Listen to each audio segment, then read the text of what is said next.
एक सुनहरी सुबह थी। सिल्वर स्लाइम्स, जो कि बेहद रेयर मॉन्स्टर्स माने जाते थे, एक खाली मैदान में अचानक प्रकट हुए। दो लोग पेड़ों के पीछे से उन्हें देख रहे थे। उनमें से एक ने धीरे से कहा, "श्श, अगर तुमने उन्हें जाने दिया तो सब ठीक रहेगा।" मगर दूसरे ने उसकी एक न सुनी और तेजी से मैदान की तरफ दौड़ पड़ा। जवान आदमी चिल्लाया, "रुको, मत जाओ!" लेकिन उसका साथी नहीं माना। अगले ही पल उसकी तलवार ने एक क्रिटिकल हिट मारा, जिसने स्लाइम के कोर को बीच से फाड़ दिया। वह आदमी बाएं दाएं तलवार घुमाता रहा और कुछ सेकंड में सारे सिल्वर स्लाइम्स को काट दिया। मैदान अब पूरी तरह खाली था। उस अजनबी की आंखों में चमकती हरी रोशनी दिखी। प्लेयर ताकाहाशी युकिटो को 3S रैंक आइटम्स मिले, सिल्वर स्लाइम आर्मर, ग्लव्स और बूट्स। वहां खड़े एक नौजवान ने कहा, "गॉट हिम।" बाकी सभी को भी लगा कि ये क्रिटिकल हिट और लूट बहुत खास थी। वह जवान सोच रहा था कि उसका साथी कितना भाग्यशाली है। वो आदमी खुद भी विश्वास नहीं कर पा रहा था कि उसे 3S लेवल इक्विपमेंट मिल गए। उसे लग रहा था जैसे ये उसकी पिछली जिंदगी की सारी मुश्किलों का इनाम हो। पिछली जिंदगी में उसका नाम ताकाहाशी यूको था और वह ब्रॉन्ज रैंक्ड एडवेंचरर था। वह टोक्यो डंजन की पहली मंजिल पर था। तभी वहां खड़े एक आदमी ने मोबाइल का स्क्रीन दिखाया। मॉन्स्टर्स अब यहां तक पहुंच चुके थे। बाहर लोगों के लिए रहना बहुत खतरनाक हो गया था। एक आदमी बोला कि अब बेहतर होगा कि सब और अंदर चले जाएं, लेकिन कुछ को डर था कि ऊपर से मॉन्स्टर्स पीछा कर लेंगे। जवान ने एक बूढ़े आदमी से कहा कि वह भी अभी पीछे हट जाए। अभी स्लाइम्स से लड़ने का सही वक्त नहीं था। लड़के ने अपने दादा के कंधे पर हाथ रखा, मगर उन्होंने उसे झटक दिया। बूढ़ा आदमी सीधा स्लाइम्स की तरफ बढ़ने लगा। बाकी लोग सोच रहे थे कि वह पागल हो गया है। किसी ने उसे धक्का दे दिया और वह गिर पड़ा। उसकी टोपी उतर गई। साल तेजी से बीते। एडवेंचरर्स के आने के बाद चीजें बदल गईं। अब हर किसी का विकास अलग तरह से होता था। लेवल तभी बढ़ता था जब कोई और मॉन्स्टर मारा जाए। जैसे जैसे ग्रोथ लेवल बदलता, कैरेक्टरिस्टिक्स भी बदलते। जवान चाहता था कि उसकी ताकत कम से कम 5 और यूनिट बढ़े। कभी कभी एडवेंचरर्स को जादू या स्किल्स भी मिल जाते थे।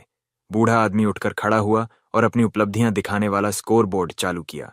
ताकाहाशी युकिटो अब लेवल 98 पर पहुंच चुका था। उसकी ताकत, रफ्तार और सहनशीलता 5 पर थी, एजिलिटी 4 पर, मैजिक पावर 3 पर और रेजिस्टेंस टू एलिमेंट्स 2 पर। उसने बहुत कुछ देखा था और बहुत मेहनत की थी। वह कमजोर मॉन्स्टर्स को मारता रहा ताकि लेवल 98 तक पहुंच सके। कोई और उसे हरा नहीं सका। उम्र के बावजूद उस दिन उसने कई स्लाइम्स को हरा दिया। हमले इतने जोरदार थे कि उसकी तलवार टूट गई। मैक्सिमम लेवल 99 था। अब बस एक कदम बाकी था। बूढ़ा आदमी एक बड़े सिल्वर स्लाइम की तरफ बढ़ा। वह पारदर्शी था और उसके बीच में बड़ा कोर दिख रहा था। जैसे ही हथियार टूटा, उसने अपने दांतों से स्लाइम को फाड़ दिया। उसी वक्त सिस्टम से संदेश आया, ताकाहाशी युकिटो, आपने मैक्सिमम लेवल हासिल कर लिया। कॉन्ग्रेचुलेशंस। वह अपनी आंखों पर विश्वास नहीं कर पा रहा था। आखिरकार उसकी मेहनत सफल हुई। उसकी ताकत एक यूनिट और बढ़ गई थी। अचीवमेंट बोर्ड अपडेट हुआ। अब लेवल 99, ताकत 6। उसने सोचा, मजाक कर रहे हैं क्या? वह जमीन पर गिर पड़ा। क्या ये सब व्यर्थ था? युकिटो बहुत निराश हो गया। उसके दिल से उम्मीद खत्म हो गई। उसमें उठने की भी हिम्मत नहीं बची थी। अंधेरे से मॉन्स्टर्स तेजी से मैदान की तरफ बढ़ रहे थे। क्या उसने अपनी पूरी जिंदगी बेकार जी ली थी? सभी लोग उसे देख रहे थे और उसकी पीठ पीछे हंस रहे थे। ताकाहाशी तो अपनी प्यारी मां को भी नहीं बचा सका। बूढ़े आदमी की पूरी जिंदगी उसकी आंखों के सामने घूम गई। लग रहा था कि अब सब खत्म हो रहा है। उसकी आंखों से आंसू बह निकले। उसे दुख था कि वह अपना लक्ष्य पूरा नहीं कर सका। अब उसमें और लड़ने की ताकत नहीं बची थी। कुछ ही पलों में उसकी जिंदगी खत्म होने वाली थी। मृत्यु के साथ ही लेवल खत्म हो जाता है। तभी ताकाहाशी युको के कैरेक्टराइजेशन सिस्टम में एक त्रुटि आ गई। सिस्टम ने लाइफ रेस्टोरेशन और रोल बैक फंक्शन लागू किया। खिलाड़ी का दिल फिर से धड़कने लगा। संदेश आया, रिवील हिडन पैरामीटर्स और accrued bonus characteristics as compensation, unique characteristic points. उसने आंखें खोलीं, पर नजर अभी साफ नहीं हो रही थी। अचानक उसे सुनाई दिया कि कोई उसका स्वागत कर रहा है। अगले पल उसने एक मुस्कुराती लड़की को देखा, जिसने कहा, मिस्टर ताकाहाशी युकिटो, आप अब एडवेंचरर बन चुके हैं। हरे आंखों वाला हीरो सुनकर चकित रह गया। क्या ये सब सच में उसके साथ हो रहा था? उसने चारों तरफ देखा। लड़की ने पूछा, कोई दिक्कत है? ताकाहाशी ने खुद को संभाला और पेंडेंट के लिए धन्यवाद कहा। थोड़ी देर बाद जब वह अकेला बैठा सोच रहा था, उसने मन ही मन कहा, ये सब क्या चल रहा है? हीरो ने अपने स्मार्टफोन की स्क्रीन देखी। चेहरे पर पसीना आ गया। उसने सोचा, अगर मैं गलत नहीं हूं तो ये वही दिन है जब मैंने एडवेंचरर्स गिल्ड में रजिस्ट्रेशन किया था। उसे कुछ समझ में नहीं आ रहा था कि यह कैसे हुआ। मरने से पहले उसे बोनस कैरेक्टरिस्टिक्स का कुछ संदेश दिखा था। उसने खिड़की खोली। सब कुछ वैसा ही था जैसा पहले था। अचानक उसने एक नई चीज नोट की। लड़के की आंखें हैरानी से फैल गईं। लक नाम का एक नया कॉलम आ गया था, जो पहले कभी नहीं था। ये कैरेक्टरिस्टिक ऑफ लक उसकी पिछली जिंदगी में शायद छुपा हुआ पैरामीटर रहा होगा। उसे विश्वास करना मुश्किल लगा। उसने सोचा, ताकाहाशी यूको, ये सब तुम्हारे साथ कैसे हो रहा है? एक ऐसा आदमी जिसने 70 साल तक कुछ भी हासिल नहीं किया। कुछ ही वक्त पहले तो वह बूढ़ा था, अब सब कुछ ठीक लग रहा था। यही सही मौका था नई कैरेक्टरिस्टिक को स्लाइम हंट में आजमाने का। कुछ देर बाद हीरो फिर टोक्यो डंजन की पहली मंजिल पर पहुंचा। वहां का नाम था इम्पेरिशेबल फुटप्रिंट्स। यूकिटो ने अपना लक्ष्य तुरंत देख लिया। घास में स्लाइम जैसे उसका इंतजार कर रहा था। तभी उसने अपनी आंखों के कोने से कोई हलचल देखी। जब उसे पता चला कि वह क्या है, उसे यकीन नहीं हुआ। एक सिल्वर स्लाइम था, बहुत दुर्लभ मॉन्स्टर, जो उसने अपनी पिछली पूरी जिंदगी में सिर्फ एक बार देखा था। सिल्वर स्लाइम शिकारी को देखकर भाग जाता है और बहुत एक्सपीरियंस पॉइंट्स देता है। उसने सोचा, बस एक कदम और तलवार इसे काट देगी। वह तेजी से आगे बढ़ा। तभी घास में कुछ चमका और एक तीर उसके पैर के पास जमीन में धंस गया। उसे किसी की माफी सुनाई दी। तकाहाशी ने मन में कहा, बेवकूफ, इतनी आवाज में सिल्वर स्लाइम को भाग जाना चाहिए था, लेकिन वह वहीं खड़ा रहा। अगले ही पल वह डरा हुआ मॉन्स्टर हमला करने को तैयार हो गया। स्लाइम तेजी से उसके पास आया। जवान ने हमला रोकने के लिए तैयारी की। उसकी तलवार सीधे सिल्वर स्लाइम में जा लगी। हथियार का सिरा उसके कोर तक पहुंच गया और कोर टूट गया। इस जीत से उसका लेवल तुरंत बढ़ गया। तलवार भी एक ही वार में टूट गई। ये सिल्वर मॉन्स्टर्स बहुत मजबूत होते हैं। अब तकाहाशी यूको को नया हथियार लेना होगा। उसने घास में कुछ चमकता देखा। वह अपनी आंखों पर भरोसा नहीं कर पाया। एस रैंक लूट।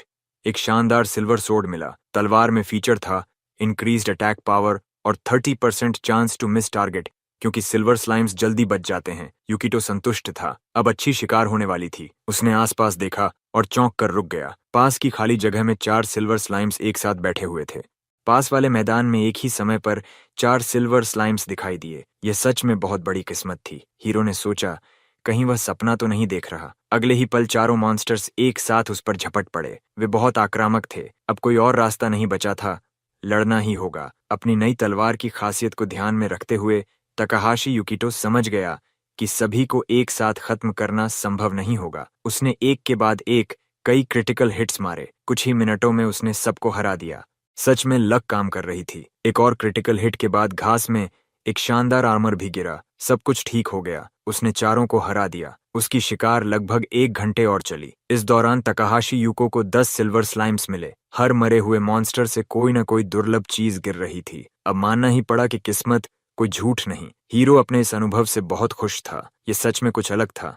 वह घास पर लेट गया और अपनी उपलब्धियों के बारे में सोचता रहा। आसमान की तरफ देखते हुए उसने सोचा, अब जब मेरे पास ऐसी ताकत है, मैं जरूर एक अच्छा इंसान बन सकता हूँ। शायद मैं अपने परिवार को खुश कर सकूं। मेरी बीमार माँ को मदद की जरूरत है। मेरी प्यारी बहन के लिए भी कुछ करना चाहिए। उसने आसमान की तरफ हाथ बढ़ाया और सोचा कि सबके लिए क्या कर सकता है।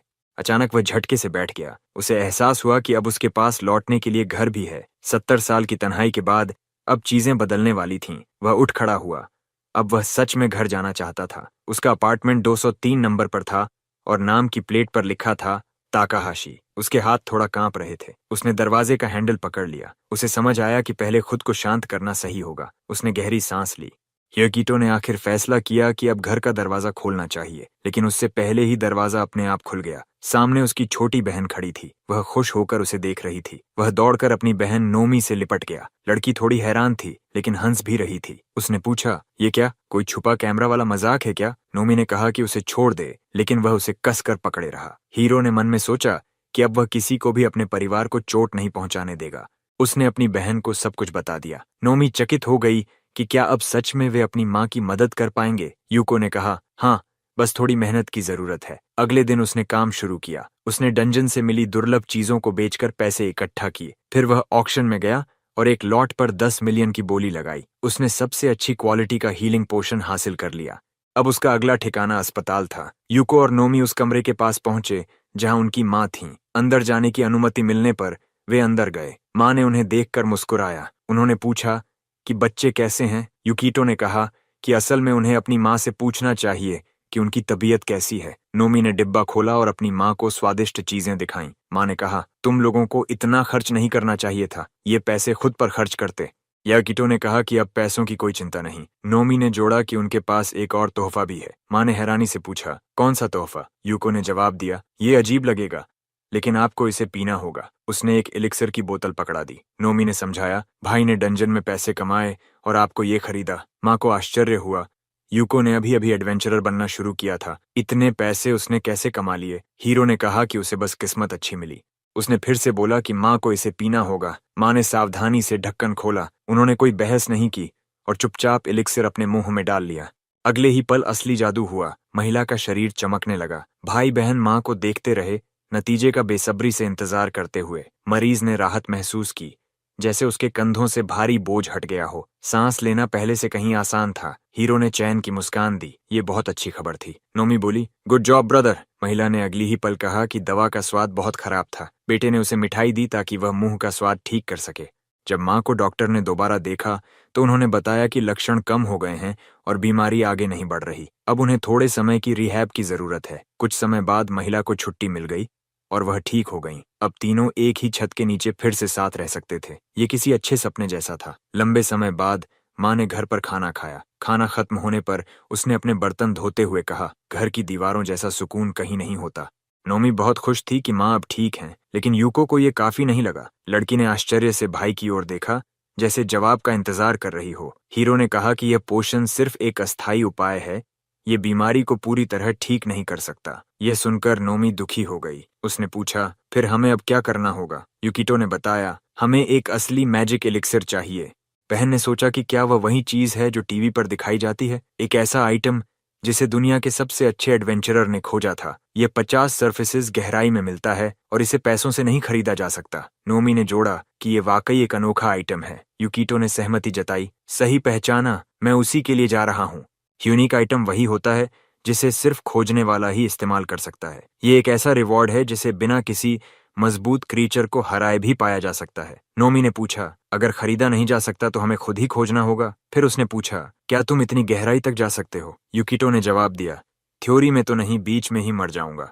लड़की ने कहा, तो फिर हम वो चमत्कारी एलिक्सिर नहीं पा सकते? हीरो मुस्कुराया और कहा, मैंने कहा था कि थ्योरी में। यूकिटो ने सोचा कि उसके पास न सिर्फ किस्मत है बल्कि पिछले जीवन की जानकारी भी बची हुई है। उसे याद आया कि वो एलिक्सियर ऊपरी फ्लोर्स पर भी मिल सकता है। एक अपवाद है, 20th फ्लोर का बॉस एक एंशिएंट गोलेम है जो बहुत ही दुर्लभ तरीके से वही एलिक्सियर देता है, लेकिन इस बॉस का आना बहुत ही कम संभावना में होता है। ये एक रेयर आइटम है जो रेयर बॉस से मिलता है, एक किस्मती मौका। हीरो ने सोचा, मेरे पिछले जीवन में मैंने सिर्फ एक बार सुना कि कोई इस गोलेम से एलिक्सियर पा सका, लेकिन अब उसे पूरा भरोसा था कि वह इसे पा सकेगा और अपनी माँ को बचा सकेगा। नोमी ने भाई की शक वाली नजर को देख लिया। यूको ने पूछा, क्या मैं इतना भी शक में लगता हूँ? लड़की ने आंख मारी और कहा, तुम तो कुछ भी कर सकते हो। बहन की बातों से यूकिटो को हिम्मत मिली। अच्छा लगता है जब परिवार आप पर भरोसा करता है, लेकिन डंजन में जाने से पहले उसे तैयारी करनी थी। नोमी इस बात से चौंक गई। तैयारी से तुम्हारा मतलब क्या है? हीरो को यकीन था कि हर जगह कोई न कोई वे मिल ही जाता है। उसने अलमारी के ऊपर रखी फैमिली फोटो की ओर देखा। अब उसे नीचे जाने के लिए सामान जुटाना था। शुरुआत करनी थी गियर से। उसके पास थी लार्ज सिल्वर स्लाइम सोर्ड, जिसमें था फीचर इंक्रीज्ड अटैक पावर, लेकिन सिल्वर स्लाइम्स की डॉजिंग टेंडेंसी के कारण 30% मिस चांस था और सिल्वर स्लाइम टीयर से 33% संभावना थी कि होने वाला डैमेज कम हो सके। जब यूकिटो सामान पैक कर रहा था, नोमी उसे गौर से देख रही थी। उसने पूछा, क्या तुम सच में निकलने वाले हो? हीरो ने कहा, हाँ। नोमी ने कहा, क्या तुम ऐसे ही जाओगे? आमतौर पर वॉरियर्स भारी आर्मर पहनते हैं। यूकिटो ने सहमति जताई, लेकिन समझाया कि वह इतना मजबूत नहीं है कि भारी आर्मर उठा सके। कैरेक्टर विंडो एक इंसान की क्षमता दिखाता है। वह जानता था कि उसकी स्टैट्स इतनी नहीं है कि वह पूरा आउटफिट ले जा सके, इसलिए केवल तलवार ही साथ ले जानी होगी। यूको ने सोचा कि लेवल एलिवेशन की वजह से अब उसके पास कई स्किल्स भी हैं। उदाहरण के लिए माइटी लेयर्ड लंज एक कॉम्बैट स्किल थी, जिसमें 30% संभावना होती थी कि लगातार 3 क्रिटिकल हिट्स लगें। नोमी ने पूछा, तुम अपनी क्षमता बढ़ाना चाहते हो? 5वीं मंजिल है। लड़के को तुरंत याद आया एलिसिस रीथ, जहां स्थानीय मॉन्स्टर्स से मैजिक फ्रूट मिलता है। ये यूको की मदद करेगा। बहन ने कहा कि चाहे कुछ भी हो, भाई को अपना ध्यान रखना होगा। लड़की ने उसके लिए रास्ते में खाने का सामान भी पैक किया था, हालांकि वहां फल काफी मिल जाते। लड़के ने नोमी का तहे दिल से शुक्रिया अदा किया। एक पैकेट सिस्टम विंडो में भी दिखा। हीरो ने दरवाजा खोला और अपने घर से निकल पड़ा। वह एक बार फिर साहसिक यात्रा पर चल पड़ा। जंगल में पेड़ों के तनों पर भूतियां बैंगनी रंग के मशरूम लगे थे। पौधे कीड़े खाते थे। कुछ दूर चलने के बाद हीरो आखिर 5वीं मंजिल पर पहुंचा। इसका नाम था एलिसिस रीथ। यहाँ लगभग पूरा इलाका पौधे जैसे मॉन्स्टर्स से भरा था, इसलिए रास्ता खोना आसान था, लेकिन 5वीं मंजिल को कम लेवल का माना जाता था और यहाँ पहले ही कई एडवेंचरर्स सफाई कर चुके थे। योगिटो ने तय किया कि जब तक उसके पास नक्शा है उसे कोई दिक्कत नहीं होगी। वह अपने आत्मविश्वास के साथ आगे बढ़ता रहा। तभी उसे चींटी जैसे प्राणियों का ठिकाना दिखा, ह्यूमनॉइड ट्रीज। लड़के को पता था कि ये चींटियां मिमिक्री से घात लगाती हैं, इसलिए पेड़ जैसी दिखती हैं। पास से देखने पर पता चलता था कि उनके पत्तों में नसें नहीं थीं। उसने देखा कि जड़ें अजीब दिशा में बढ़ रही थीं। चींटियां इन्हीं जड़ों से चलती हैं। अगले पल उसने तने पर लाल आंखें देखीं। लड़का अपनी खोज से खुश हुआ। एक क्रिटिकल हिट में ही फॉरेस्ट मॉन्स्टर 2 टुकड़ों में कट गया। युकिटो ने सोचा, बस इनकी मौजूदगी का अंदाजा लगा लो, काम खत्म। अगले ही पल उसका इनाम मिल गया। जमीन पर मैजिकल फ्रूट गिरा। हीरो ने उसे उठाया और एक काट लिया। उसमें हल्का नाशपाती या सेब जैसा स्वाद था, लेकिन स्वाद मायने नहीं रखता था। उसे अपने स्टैट्स देखने थे। युकिटो को पता चला कि मैजिक फ्रूट से उसके स्टैट्स थोड़े बढ़ गए हैं। धीरे धीरे वह मजबूत योद्धा बन सकता था। इसके बाद हीरो ने चींटियों के खिलाफ तेज शिकार शुरू कर दी। वह लड़ता रहा और खाता रहा, खाता रहा और लड़ता रहा। उस दिन वह फल के स्वाद से ऊब गया। उसने तय किया कि बहन द्वारा दिए गए खाने से कुछ ताजगी ले ले। खाने के बाद उसने देखा कि क्या वह अपनी पंपिंग लिमिट तक पहुंच गया है। युको खुश हुआ कि वह अंततः इंटरमीडिएट कॉम्बैट लेवल तक पहुंच गया। अब समय था लौटने का। इसी समय हीरो को किसी की मौजूदगी का एहसास हुआ। लड़का तेजी से मुड़ा और बोला, कौन है वहां? आवाज आई, अरे तुम सारा लूट अकेले नहीं ले सकते। इस नए को अच्छे व्यवहार का सबक सिखाना होगा। 2 आदमी सामने आए। एक के दांत सोने के थे और दूसरे की उंगली में अंगूठी। युकिटो ने कहा, मुझे तुम्हारा कोई एडवेंचरर क्रेडेंशियल नहीं दिख रहा। क्या तुम वही लोग हो जो दूसरों की मेहनत पर पलते हो? छोटा आदमी बोला, हाँ, और तू वही बिगड़ा बच्चा है जो अपने इक्विपमेंट पर निर्भर करता है। दूसरा बोला, अगर हमें अच्छे से दे दे तो हम तुझे जिंदा छोड़ देंगे। हीरो ने जल्दी ही इन लुटेरों को संभाल लिया। युको ने सोचा, काफी मुश्किल था, लेकिन सब योजना के मुताबिक हो गया। दुश्मन ने बीस्टिंग लंज का इस्तेमाल किया। ये लेवल 25 स्किल थी, यानी दुश्मन उसे कहीं ज्यादा मजबूत था। बीस्ट स्टिंग लंज में वार सटीक लगता है और कोई नहीं बच सकता। इस हमले से अटैक पावर 30% घटता है, लेकिन उसके पास सिल्वर स्लाइम टीयर से भीगा कपड़ा था, जिससे हमला और कमजोर हो गया। अंत में सिर्फ 30% ताकत से वार लगा। अगर किस्मत न होती, युकिटो का पेट छेद जाता। घायल आदमी का साथी डरते हुए बोला, किसे पता था यामादा एक ही घूंसे में गिर जाएगा। हीरो ने सुझाव दिया कि वह आत्मसमर्पण कर ले, इससे जान बच जाएगी, लेकिन वह हार मानने वाला नहीं था। उसने चिल्लाया, मुझे कम मत समझ, एक योद्धा दूरी से आसानी से मार गिराता है। युकिटो ने जवाब दिया, सही कहा, मैं इस दूरी से तुझे छू भी नहीं सकता। डाकू मुस्कुराया, क्या एडवेंचरर इतनी जल्दी हार मान गया? लेकिन हीरो हार मानने वाला नहीं था। उसने पोर्टल सक्रिय किया और उसमें हाथ डाल दिया। अगले ही पल उसने वहां से कोई आर्टिफैक्ट निकाला। उसने तय किया कि इन्वेंट्री का भी इस्तेमाल करेगा। यह एक डंडा था जिस पर कई रंग थे। बदसूरत डाकू हंस पड़ा। उसका आर्टिफैक्ट ज्यादा खतरनाक लग रहा था। वह एक जादुई डंडा जैसा था। डाकू बोला, यह नया लड़का तो जानता भी नहीं कि यह क्या चीज है। ह्यूको ने अपनी इन्वेंट्री सब्सटेंस ऑफ अब्सर्डिटी को उठाया। यह आर्टिफैक्ट उसे तब मिला था जब उसने बैरन एंट को हराया था। विरोधी मुस्कुराया। उसने सोचा, यह लड़का नौसिखिया है। सब्सटेंस ऑफ रिडिकुलसनेस एक रेयर आइटम था। यह अस्थिर जंक था जो रैंडम स्पेल्स को सक्रिय करता था। कुछ काम की चीज बनने की संभावना लगभग 0 थी। इसकी संभावनाएं यूं थीं, 40% में फेलियर, 30% में कमजोर इंचांटमेंट्स, 20% में बफ या डीबफ, सिर्फ 9% में मिड लेवल स्पेल। किसी काम के स्पेल के लिए यह एक जादुई लॉटरी थी। वहीं ब्रिगन ने फायरबॉल का इस्तेमाल किया। यह मीडियम लेवल स्पेल था। अगर यूको भी 9% में कुछ ऐसा ही बुला लेता, तब भी दुश्मन का वार ज्यादा ताकतवर होता, क्योंकि उसके पास स्पेशल इक्विपमेंट फॉर मेजेस +50 था। डाकू को पूरा यकीन था कि जीत उसी की होगी। उसे लगा नए लोगों की किस्मत अब उसे नहीं बचाएगी। मेज ने फायरबॉल सीधे यूको की ओर फेंका। हीरो वहीं खड़ा रहा। उसने बस आते हुए खतरे को देखा। लड़के ने बुदबुदाया, अंततः यह जाग रहा है। उसने एक आंख बंद कर ली। उसकी मैजिक स्टाफ में अब भी कुछ ताकत बची थी।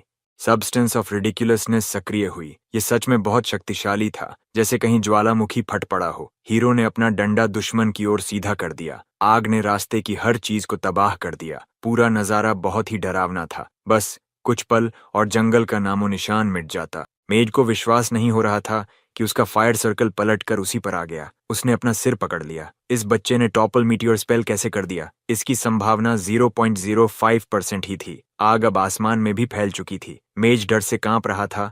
फिर उसने खुद को दिलासा दिया, शायद यह सिर्फ इल्यूजन मैजिक है। तभी उसे एहसास हुआ कि उसके बाल जल रहे हैं। चारों ओर बहुत गर्मी थी। मेज ने गिड़गिड़ाते हुए कहा, रुको प्लीज। डाकू इतना डर गया कि उसकी पैंट में ही गंदगी हो गई। हीरो तब तक रुका नहीं जब तक चारों ओर सब कुछ राख में नहीं बदल गया। मेज अब एक बेबस सा बच्चा लग रहा था। इतनी जबरदस्त जादुई ताकत ने यूकीटो का वह आर्टिफैक्ट भी तोड़ दिया जो उसने चींटी से पाया था। लड़के ने टूटी छड़ी को पास लाकर देखा, फिर अगले पल उसे कचरे की तरह फेंक दिया। उसने सोचा, मैं बहुत किस्मत वाला हूं, और यह सोचकर खुश हुआ। हीरो ने चारों ओर नजर डाली। वह खुद भी अपनी जीत से हैरान था।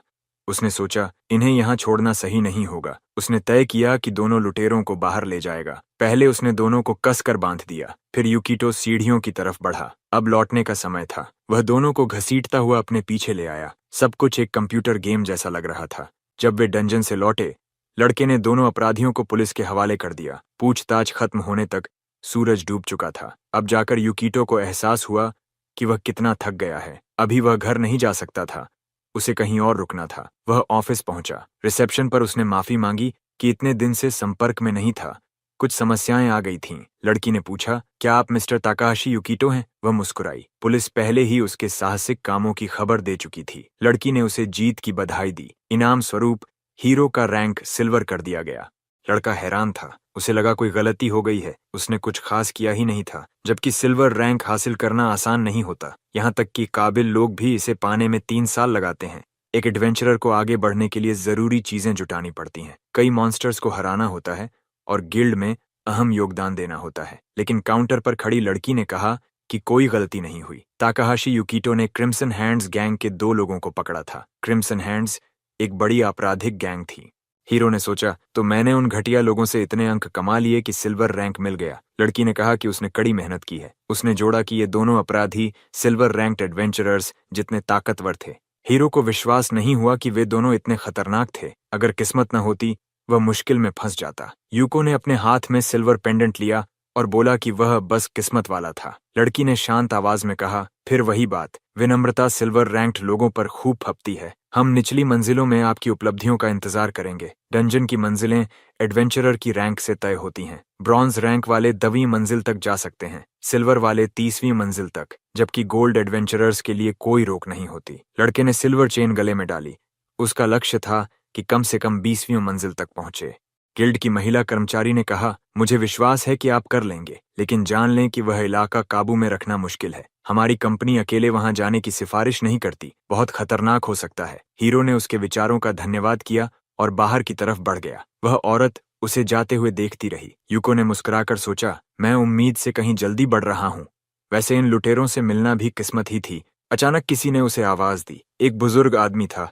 उसने टी सूट और सिलेंडर पहन रखा था। उसने पूछा, क्या आप मुझे 1 मिनट देंगे? हीरो रुका और सुनने को तैयार हो गया। बूढ़े आदमी ने कहा, तुम वही हो ना जिसने उन अपराधियों को पकड़ा? उस अजनबी ने वांटेड पोस्टर्स दिखाए। यमाडा जिनबे, चोर और हत्यारा, उम्र 20 साल, लंबाई 180 सेंटीमीटर, इनाम 10 लाख येन। हशिमोटो हिरोशी, चोर और हत्यारा, उम्र 30 साल, लंबाई 150 सेंटीमीटर, इनाम 10 लाख येन। हीरो ने बताया कि उन दोनों ने उस पर हमला किया था।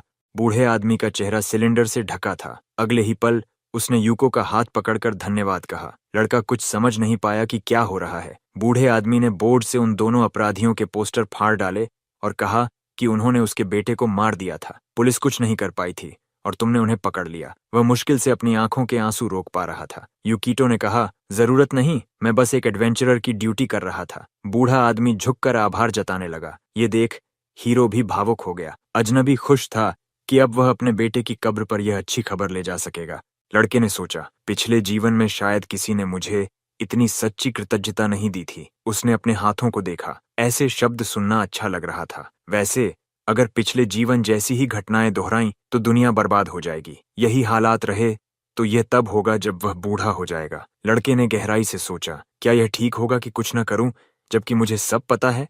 लेकिन अगले ही पल उसने खुद को झटका दिया। इतनी बड़ी सोच मत रखो, तुम कोई वर्ल्ड सेवियर नहीं हो, अभी तो मामूली स्लाइम क्लाउन हो। लड़के ने सिर पकड़ा और अपनी बेचैनी को शांत करने की कोशिश की। उसने तय किया कि फिलहाल बस अपनी माँ को बचाना है, बाकी सब बाद में। उसी समय एक अंधेरी डंजन में, जिसे सिर्फ मशालों से रोशनी मिली थी, कोई आदमी गुस्से में चिल्ला रहा था। एक बड़े पत्थर पर केरोसिन लैंप रखा था। उसकी रोशनी में अलग अलग आकार के डैगर्स रखे थे। आदमी मेज पर मुट्ठी मार मार कर गुस्सा निकाल रहा था। उसे यकीन नहीं हो रहा था कि कोई यमाडा और हशिमोटो को हरा देगा। अगर यही हाल बाकी गैंग के साथ भी हुआ तो वह ग्राउला को कर नहीं दे पाएगा। उसने एक डैगर उठाया। पास ही रखे अखबार में ताकाहाशी युकीटो की फोटो छपी थी। बैंडिट ने डैगर सीधे फोटो में लड़के के चेहरे पर घुसा दिया और बोला, I'll finish you the hell off। वो आदमी थोड़ा शांत हुआ और सोचा कि उसे बहुत सावधानी रखनी होगी। यह लड़का इतना आसान नहीं है। अगर युकीटो अकेले यामाडा और हशिमोटो को हरा सकता है तो उसकी ताकत कम नहीं हो सकती, लेकिन उसके पास अपने तरीके हैं, इसलिए ताकत से फर्क नहीं पड़ता। उसकी किस्मत उसी पल खत्म हो गई थी जब क्रिम्सन हैंड्स के सरगना की नजर उस पर पड़ी। कुछ समय बाद हीरो ने फिर यात्रा शुरू की। वह जल्दी ही डंजन की 15वीं मंजिल पर पहुंच गया। लड़का एक ऊंचे पठार पर खड़ा था और चारों तरफ देख रहा था। यह लोनली माउंटेन ऑफ डेथ की चोटी थी। यहाँ कई संकरे रास्ते थे। यह जगह भौगोलिक वजहों से बहुत खतरनाक मानी जाती थी। हीरो ने देखा कि कुछ लोग इसे समूह में पार करने की कोशिश कर रहे हैं। उसने सोचा कि 15वीं मंजिल पर नजर से बचना आसान है, इसी वजह से यहाँ अपराधी भरे रहते हैं। उसका तलवार का वार चट्टान पर इतनी जोर से पड़ा कि सबका ध्यान उसकी तरफ गया। लड़के ने सोचा, यह अकेले शिकार करने वालों के लिए एकदम सही जगह है। यहाँ वह लेवल अप कर सकता था और 20वीं मंजिल के लिए जरूरी स्किल सीख सकता था। हीरो ने तलवार उठाई और एक बड़ी चील को मारने की तैयारी की। शुरू में वह सिर्फ सिल्वर स्लाइम्स पर ध्यान देना चाहता था, लेकिन अब शायद उसने उन्हें इतना ज्यादा मारा था कि वे आना ही बंद हो गए। अब यूको ने रणनीति बदल दी। उसने तय किया कि जितने मॉन्स्टर्स मिलेंगे सबको खत्म कर देगा। उसे लगा कि आज अच्छे से मेहनत करनी है। रास्ते में उसने कई मॉन्स्टर्स को हराया। एक विशाल चील, भूखा आर्माडिलो, अजीब एक आंख वाले जीव और एक बड़ा भालू। उसे जादुई सामान भी मिले, एक मैजिक बो, तलवार और दस्ताने। हीरो को पता ही नहीं था कि कोई उसे लगातार देख रहा है। स्कारलेट हैंड्स का नेता उसे छुपकर देख रहा था। उसने अपने दुश्मन का विश्लेषण किया। अकेला, बड़ी सिल्वर स्लाइम सोड, कोई कवच नहीं। उसे यकीन हो गया कि ताकाहाशी युकीटो वाकई ताकतवर योद्धा है। उसने सोचा कि यह लड़का उसके इलाके में आकर कब्जा कर रहा है, लेकिन थोड़ा शांत होने के बाद उसने तय किया कि अभी हमला करने की जरूरत नहीं। वह सही मौके का इंतजार करेगा। पूरा दिन वह चुपचाप पत्थरों के पीछे से युकीटो को देखता रहा। युकीटो थोड़ा आराम कर रहा था। तभी उस डाकू को एक आइडिया आया। उसे महसूस हुआ कि उसे खुद हमला करने की जरूरत नहीं है। वह समझता था कि यह इलाका उसका इलाका है। जंगलों में जानवर और मॉन्स्टर्स अपने अपने इकोसिस्टम में बंटे होते हैं। उसने सोचा कि अगर कुछ शिकारी जानवरों की संख्या घटा दी जाए तो बाकी मॉन्स्टर्स तेजी से बढ़ने लगेंगे। उसने अपनी योजना पर काम शुरू कर दिया। उसकी वजह से मॉन्स्टर्स की तादाद कई गुना बढ़ने लगी। अगर इस इकोसिस्टम का संतुलन बिगड़ जाए तो इन्हें रोकना मुश्किल होगा। रात में अपने अड्डे लौटकर डाकू ने आराम किया। सुबह उसने तय किया कि अब वक्त आ गया है। उसका ख्याल था कि ताकाहाशी युकीटो का बस एक दुर्घटना होगी। वह भी बाकी एडवेंचरर्स की तरह किसी मॉन्स्टर के हाथों मारा जाएगा। ऐसा अंत किसी का ध्यान नहीं खींचेगा। डाकू अपनी योजना से खुश था। उसके पास एक पाउच था जिसमें मॉन्स्टर इंसेक्ट्स को आकर्षित करने वाला खास पदार्थ था। अब बस आखिरी कदम बाकी था। उसने उन खतरनाक कीड़ों को युकीटो पर हमला करने का आदेश दिया। उसने मन ही मन सोचा, ये कीड़े इस लड़के को जिंदा नहीं छोड़ेंगे।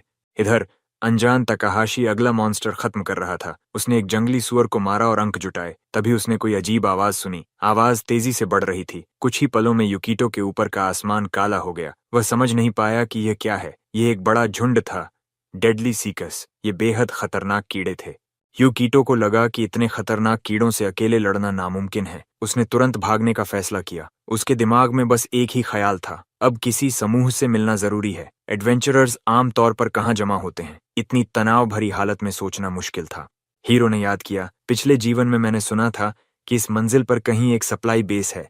जब से यहाँ बेस बना है, लोनली माउंटेन ऑफ डेथ की छोटी की रक्षा आसान हो गई थी। लगता है ये बेस लाल मिट्टी की किसी गुफा में है। लड़के को याद आया कि उसकी नक्शे पर इस बेस का कोई निशान नहीं था। यूको के आगे एक बहुत बड़ी खाई आ गई। उसे पार करना जरूरी था। वह रुका, लेकिन समझ गया कि समय नहीं है। उसकी जान खतरे में थी। अपनी तलवार की मदद से उसने सीधे खड़ी चट्टान पर नीचे उतरना शुरू कर दिया। जमीन पर पहुंचते ही उसने पास की एक और चट्टान पर चढ़ाई की। उसे लगा शायद यहीं कहीं बेस होगा, क्योंकि मिट्टी का रंग अलग था।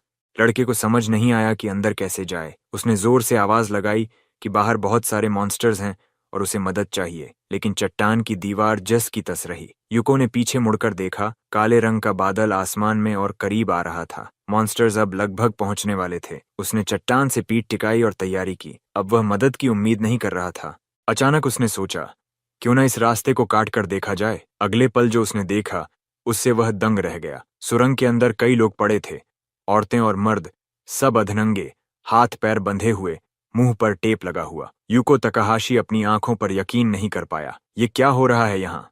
कैदियों ने उसे देखा। उनकी आंखों में साफ था कि वो मदद की उम्मीद कर रहे हैं। लड़के ने कहा, उम्मीद करता हूँ मैंने गलती से किसी अजीब परवर्ट एसोसिएशन का अड्डा तो नहीं ढूंढ लिया। किसी ने जवाब नहीं दिया।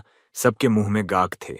उसने माना कि शायद ऐसा नहीं था। फिर वह बिजली की तेजी से सबकी रस्सियां काटने लगा। कुछ ही सेकंड में सब आजाद हो गए। कैदियों को लगा कि अब उनकी जान बच जाएगी। अब यूकिटो ने सवाल पूछना शुरू किया। लोगों ने बताया कि उन पर हमला हुआ था, फिर सब बेहोश हो गए। उन्हें मारा क्यों नहीं गया? इसका मतलब साफ था, उन्हें बेचा जाना था। लड़का सोच में पड़ गया। क्या उसने किसी अपराधी क्रॉलर का ठिकाना ढूंढ लिया है? ये जगह तो सप्लाई पॉइंट होनी चाहिए थी। फिर उसे समझ आया, शायद यह जगह बाद में सप्लाई बेस बनी। पहले यह अपराधियों का अड्डा था। उसके पिछले जीवन में स्थानीय पुलिस ने एक दिन इस जगह को खोजा और फिर इसे एडवेंचरर्स के लिए बेस बना दिया। युकितो तकाहाशी ने महसूस किया कि वह बहुत जल्दी यहाँ पहुंच गया। पिछली जिंदगी में उसे कुछ भी परवाह नहीं थी। उसने 10 साल स्लाइम हंटिंग में बिता दिए। उम्र बढ़ने पर समय का एहसास भी कम हो जाता है। फिर उसने अपने विचारों की रफ्तार रोकी। अब भी सोचने का वक्त नहीं है। उसे तुरंत कोई रास्ता निकालना होगा। प्रिजनर्स निहत्थे थे। यह अजीब मुलाकात उसे पूरी तरह चौंका चुकी थी। उसने सबको संबोधित किया, मैं आपकी हालत समझता हूँ, लेकिन आपको होश में आकर मेरी बात सुननी होगी। यूको ने आसमान की तरफ इशारा किया और बताया कि अभी उनके ऊपर डेडली सिकस का झुंड आ रहा है। बहुत जल्द सब मारे जाएंगे। 15वीं मंजिल पर बहुत ज्यादा शिकारी हैं। कैदियों ने बाहर झांका। अपनी आंखों पर यकीन नहीं हुआ। लोग घबरा गए। इतने सारे मॉन्स्टर्स देखकर उनमें हड़कंप मच गया। यूकिटो ने कहा, जैसा आपने देख लिया, हमारे पास समय नहीं है। अगर आप बचना चाहते हैं तो मेरे साथ मिलकर लड़ना होगा। कुछ चेहरों पर शक साफ नजर आ रहा था। कोई लड़की बोली, हमारे पास हथियार नहीं है, ये सब बेकार है। लड़के ने कहा, आपके सारे सामान क्राउलर्स ने ले लिए हैं। फिर उसने हल्की मुस्कान दी और बताया, मैं आपको हथियार दे सकता हूँ। उसने सिस्टम एक्टिवेट किया और मॉन्स्टर्स को हराने पर मिले इनाम निकालने शुरू किए। गुफा में तलवारें, धनुष, ढालें और तरह तरह की आर्मर प्रकट हो गईं। पूर्व कैदी इतनी तरह की हथियार देखकर चौंक गए। तकाहाशी ने कहा कि वह चाहे तो इनके मालिकाना हक भी उन्हें दे सकता है। लोग हैरान थे क्योंकि ये सभी चीजें बहुत महंगी लग रही थीं। एक लड़की ने कहा कि ये सब सामान बहुत ही दुर्लभ है। कैदियों ने पूछा, ये सब तुम्हारे पास आया कहाँ से? अब तक हीरो ने अपना परिचय भी नहीं दिया था। लोगों के मन में सवाल ही सवाल थे। किसी ने उसे पहले कभी नहीं देखा था। वह सच में एक रहस्यमय इंसान लग रहा था। युवा लड़के हथियार और कपड़े चुनने के लिए दौड़ पड़े। कुछ लोग आपस में ही लड़ने लगे कि किसको क्या लेना चाहिए। किसी ने कहा कि बचाव के साधन ज्यादा जरूरी हैं। किसी को तलवार चाहिए थी। एक लड़के ने कहा, अगर ये सब बेच दिया जाए तो तुम करोड़पति बन जाओगे। लड़की ने पूछा, क्या हम सच में ये ले सकते हैं? यूकिटो ने सिर हिलाया। उसने जोड़ा, मुझे इसके बदले कुछ भी नहीं चाहिए।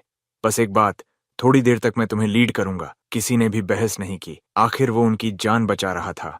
लोग अपनी नई आर्मर और हथियारों से खुश थे। उन्हें यूकिटो के नेतृत्व में लड़ने में कोई आपत्ति नहीं थी। लाल बालों वाली लड़की ने अपनी बो उठाई और मुस्कुराकर बोली, यहाँ सबको आदेश मानना होगा। सबने बारी बारी से सहमति दी। एक हट्टे कट्टे लड़के ने कहा कि वह डिकॉय यानी ध्यान भटकाने का काम भी करेगा। यूकिटो ने सबको चुप रहने को कहा। युवक की आंखों में पिछले जीवन की कुछ घटनाएं तैर गईं। वो समय जब मरने में बस कुछ ही दिन बचे थे। उसने सच में इस बार खुद को लीडर बनने का मौका मिलने पर आभार महसूस किया। कुछ लोग एक दूसरे को देखकर मुस्कुरा रहे थे, मानो कोई खेल चल रहा हो, लेकिन यूकिटो गंभीर था। वह गुफा के दरवाजे पर खड़ा हो गया। उसने दोनों हाथ फैलाकर कहा कि इस गुफा के संकरे रास्ते का फायदा उठाना होगा। इससे सभी मॉन्स्टर्स एक साथ अंदर नहीं आ पाएंगे। यूकिटो ने कहा कि सबको जितना हो सके उतने कीड़े मारने होंगे। उसने सबके चेहरे पर बारी बारी नजर डाली। कुछ डरे हुए थे, कुछ तैयार दिख रहे थे। उसने यकीन किया कि अगर सब मिलकर लड़ें तो इस झुंड को हरा सकते हैं। नए कप्तान ने अपनी तलवार ऊपर उठाई और आदेश दिया, लड़ाई शुरू। जैसे ही मॉन्स्टर्स गुफा के पास पहुंचे, यूकिटो ने एक एक कर उन्हें काट गिराया। उसने सही रणनीति चुनी थी। तलवार बाएं दाएं घूम रही थी। बाकी लोग भी साथ दे रहे थे। लाल बालों वाली लड़की ने बाँव से तीर चलाए। छोटे कद का एक युवक बढ़िया मेज निकला। उनकी टीम ने प्रेडेटोरी इंसेक्ट्स की पहली लहर को रोक लिया। इतने ज्यादा मॉन्स्टर्स थे कि गुफा का दरवाजा पूरी तरह ढक गया, लेकिन लोग अपने बचाव में डटे रहे। बहुत से कीड़े मारे जा चुके थे, लेकिन और भी आ रहे थे। कैदियों में से कई की उम्मीद टूटने लगी। किसी को कोई अंत नजर नहीं आ रहा था। यूकिटो ने देखा कि हालात हाथ से निकलते जा रहे हैं। उसे खुद भी नहीं पता था कि क्या यह लड़ाई जीती जा सकेगी। अचानक सबने महसूस किया कि चट्टान हिलने लगी है, ऊपर से पत्थर गिरने लगे। कप्तान ने कहा, बिना फॉर्मेशन तोड़े पीछे हटो। लोग सुरंग में अंदर की ओर भागने लगे। कीड़े और भी ज्यादा हो गए थे। अब पत्थर गिरने से गुफा के ढहने का डर था। लोग घबराए हुए थे। किसी ने कहा, अब हमारी मौत पक्की है। याकीटो ने जल्दी चारों ओर नजर घुमाई। उसने सोचा, ये अड्डा अधूरा है, इसलिए भरोसेमंद नहीं है। तभी उसकी नजर सुरंग के पास पड़े एक विस्फोटक पर पड़ी। उसे समझ आया, यही उनकी आखिरी उम्मीद हो सकती है। यह विस्फोटक शायद क्राउलर्स ने सुरंग चौड़ी करने के लिए रखा था। उसने फौरन उसे उठाया और चिल्लाया, सुनो सब लोग, यहाँ विस्फोटक है, इसे ढूंढो। एक लड़के ने कहा, विस्फोटक? हाँ, इसे हथियार की तरह भी इस्तेमाल कर सकते हैं। लड़कियां भी दौड़ पड़ीं, मानो यह उनकी आखिरी उम्मीद हो। कई घंटे तक सभी ने जान बचाने की कोशिश में लगातार लड़ाई की। ये बहुत मुश्किल था, लेकिन अपनी जिंदगी के लिए लड़ना जरूरी था। अब गुफा का 1/3 हिस्सा ही बचा था। लोगों को एहसास हुआ, अगर अब भी कुछ न किया तो सब खत्म हो जाएगा। एक लड़की की सारी माना लगभग खत्म हो चुकी थी और दीवारें अब गिरने ही वाली थीं। हीरो ने स्थिति को काबू में रखने की कोशिश की, लेकिन अब उसे भी विनाश के संकेत साफ दिखाई देने लगे थे। उसने आंखें बंद कीं और अंत में मान लिया, अब कोई और रास्ता नहीं बचा। अटेंशन!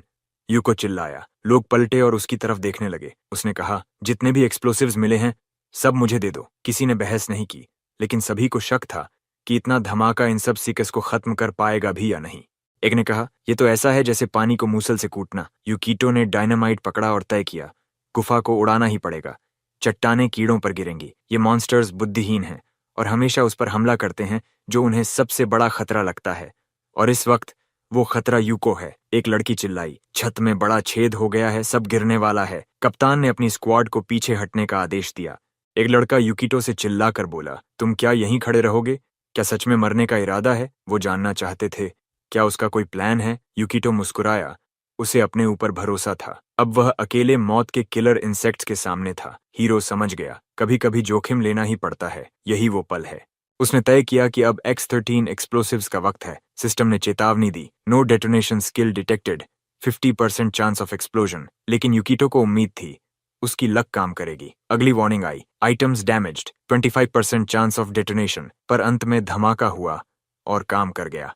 हीरो खाई में गिर पड़ा। रास्ते में पीछा करते इंसेक्ट्स को मारते हुए नीचे गिरा। गिरते हुए उसने अपने को बैलेंस करने की कोशिश की। हाथ में अभी भी सिल्वर सोर्ड थी। एक बार फिर उसने अपना भरोसेमंद डिसेक्टिंग किक इस्तेमाल किया। एक मॉन्स्टर फिर भी बच गया और उसकी आंखों में आंखें डाल दी। यूकीटो ने सोचा, बस अब बहुत हुआ। इस बार उसने एक क्रिटिकल हिट मारा और जोरदार वार कर खुद को फिर से ऊपर की ओर धकेला। उसकी किस्मत अभी भी साथ थी।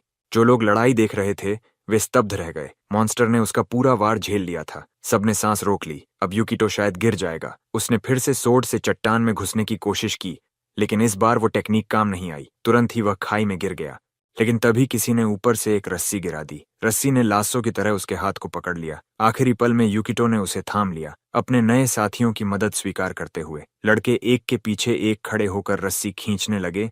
हीरो सुरक्षित जमीन पर लौट आया। चारों ओर चट्टानों और मरे हुए डेडली सिकास के टुकड़े बिखरे पड़े थे। यूकीटो एक चट्टान पर बैठ गया और अपने काम को देखा। उसे गर्व हुआ। लोग बोले, यकीन नहीं होता कि इतने मॉन्स्टर्स से लड़ने के बाद भी किसी की जान नहीं गई। सिस्टम ने सूचना दी, कई डेडली सीकास मारे गए हैं। अब यूको को फाइटर का दर्जा मिला। उसका damage output to insect type monsters 20% तक था। अब वह लेवल 3 पर पहुंच चुका है। New skill unlocked, warrior intuition. दूसरी ओर बैंडिट लीडर इतना नाराज हुआ कि उसने मेज को लात मार दी। उसने सिर पकड़ लिया। उस कमीने ने हमारा पूरा बेस ही तबाह कर दिया। अब तो मुझे खुद जवाब देना होगा। उसने शराब की बोतल खोली और घट-घट पी गया, फिर पूरी बोतल दीवार पर दे मारी। गैंग लीडर ने प्रतिज्ञा की, अब मैं खुद जाकर ताकाहाशी यूकीटो को खत्म करूंगा, चाहे अपनी जान ही क्यों न चली जाए। इस बीच हीरो, जो निचले स्तर पर अपना काम पूरा कर चुका था, कंपनी के ऑफिस में आ पहुंचा। जैसे ही वह अंदर आया, वहां मौजूद सभी लोग उसे देखकर कुछ ढूंढने लगे। यूको ने मन ही मन सोचा कि अब उसे पहले से कहीं ज्यादा पहचानने लगे हैं। काउंटर के पीछे बैठी महिला ने कहा, तुमने एक बार फिर शानदार प्रदर्शन किया है। अब हीरो को माउंटेन क्रशर कहा जाता था, जिसने अनगिनत लोगों की जान बचाई थी। हर गिल्ड उसे अपने साथ जोड़ने की कोशिश कर रहा था, मगर आज हीरो का मूड बातचीत का बिल्कुल नहीं था। उसने माफी मांगी और कहा कि वो बहुत जल्दी में है। असल में उस नौजवान ने सारे प्रस्तावों को इसलिए अनदेखा किया क्योंकि उसे अभी टीम में शामिल होने की अनुमति नहीं थी। उसके मन में अपनी मां के लिए एलिक्सिर बनाने का ख्याल चल रहा था, लेकिन वह जानता था कि इस हालात में इसे बनाना बहुत मुश्किल और वक्त लेने वाला काम होगा। टीम में लूट रैंडम तरीके से बढ़ती थी और बड़ी टीम में रेयर आइटम मिलने की संभावना बहुत घट जाती थी। कुछ चालाक गणनाओं की वजह से हीरो ने निष्कर्ष निकाला कि जितने ज्यादा लोग गिल्ड में होंगे, जीतने की दर उतनी ही कम होगी। मगर ताकाहाशी ने तय किया कि वो निराश नहीं होगा। आखिर अपनी पिछली जिंदगी में उसने हमेशा डंजन को अकेले ही सामना किया था, तो अब क्यों कुछ बदले। ऑफिस से बाहर निकलकर दिन भर का सारा काम निपटाकर हीरो सीधा घर की तरफ बढ़ गया। वहां उसकी माँ और बहन ने उसके लिए स्वादिष्ट खाना तैयार किया हुआ था। यूकिटो बहुत खुश था क्योंकि अपनी सारी साहसिक यात्राओं में वह काफी भूखा हो चुका था। खाने से पहले सभी ने हाथ जोड़कर भगवान को धन्यवाद दिया। अब ताकाहाशी अपने परिवार के साथ बैठकर भोजन का स्वाद ले सकता था। उस खाने का स्वाद उसे कुछ जाना पहचाना लगा। शायद अपनी पिछली जिंदगी में उसने ऐसा कुछ छक्का था। हालांकि उनका परिवार कभी अमीर नहीं रहा, लेकिन त्योहार वे हमेशा पूरे दिल से मनाते थे। नोमी ने अपने भाई को लेवल 20 तक पहुंचने की बधाई दी। माँ को अपने बेटे की बहुत फिक्र हो रही थी। उन्होंने पूछा, क्या तुम वाकई ये कर पाओगे? कहा जाता है कि लेवल 20 के बाद मुश्किलें कई गुना बढ़ जाती हैं। बहन ने भी अपनी चिंता जताई कि केवल 15% हंटर ही लेवल 20 पार कर पाते हैं। माँ ने डांटते हुए कहा कि खाना खाते वक्त फोन मत चलाया करो। हीरो ने परिवार को आश्वस्त किया, सब ठीक है, क्या तुम भूल गईं कि मैं क्या कर सकता हूँ? माँ ने कहा कि उन्हें अपने बेटे पर बहुत गर्व है। पीछे दीवार पर उसकी तस्वीरों वाली अखबार की कटिंग टंगी थी। माँ ने कुछ पल के लिए अपनी आंखें मूंद लीं। शायद वे अपनी भावनाओं से लड़ रही थीं। फिर धीरे से बोलीं, अपना ख्याल रखना। कोई भी माता पिता ये नहीं चाहेंगे कि उनका बच्चा दूसरों के लिए अपनी जान कुर्बान कर दे। बेटे के पास इसका कोई जवाब नहीं था। तभी उसके मन में एक भयानक याद कौंधी। पिछले जीवन में उसने अपनी मरी हुई माँ को दफनाया था। हीरो ने अपनी माँ को बड़े प्यार से कहा, कोई बच्चा ये नहीं चाहता कि उसके माता पिता परेशान हो। माँ कुछ कहना चाहती थीं, लेकिन नोमी ने रोक दिया। उसने कहा, माँ, उन्हें छोड़ दो, तुम कुछ बदल नहीं पाओगी। बेल मुस्कुराई और बोली, भैया, तुम बहुत जिद्दी हो। जब तुम्हारे दिमाग में कोई बात बैठ जाती है तो बदलती नहीं। माँ की आंखों में आंसू आ गए।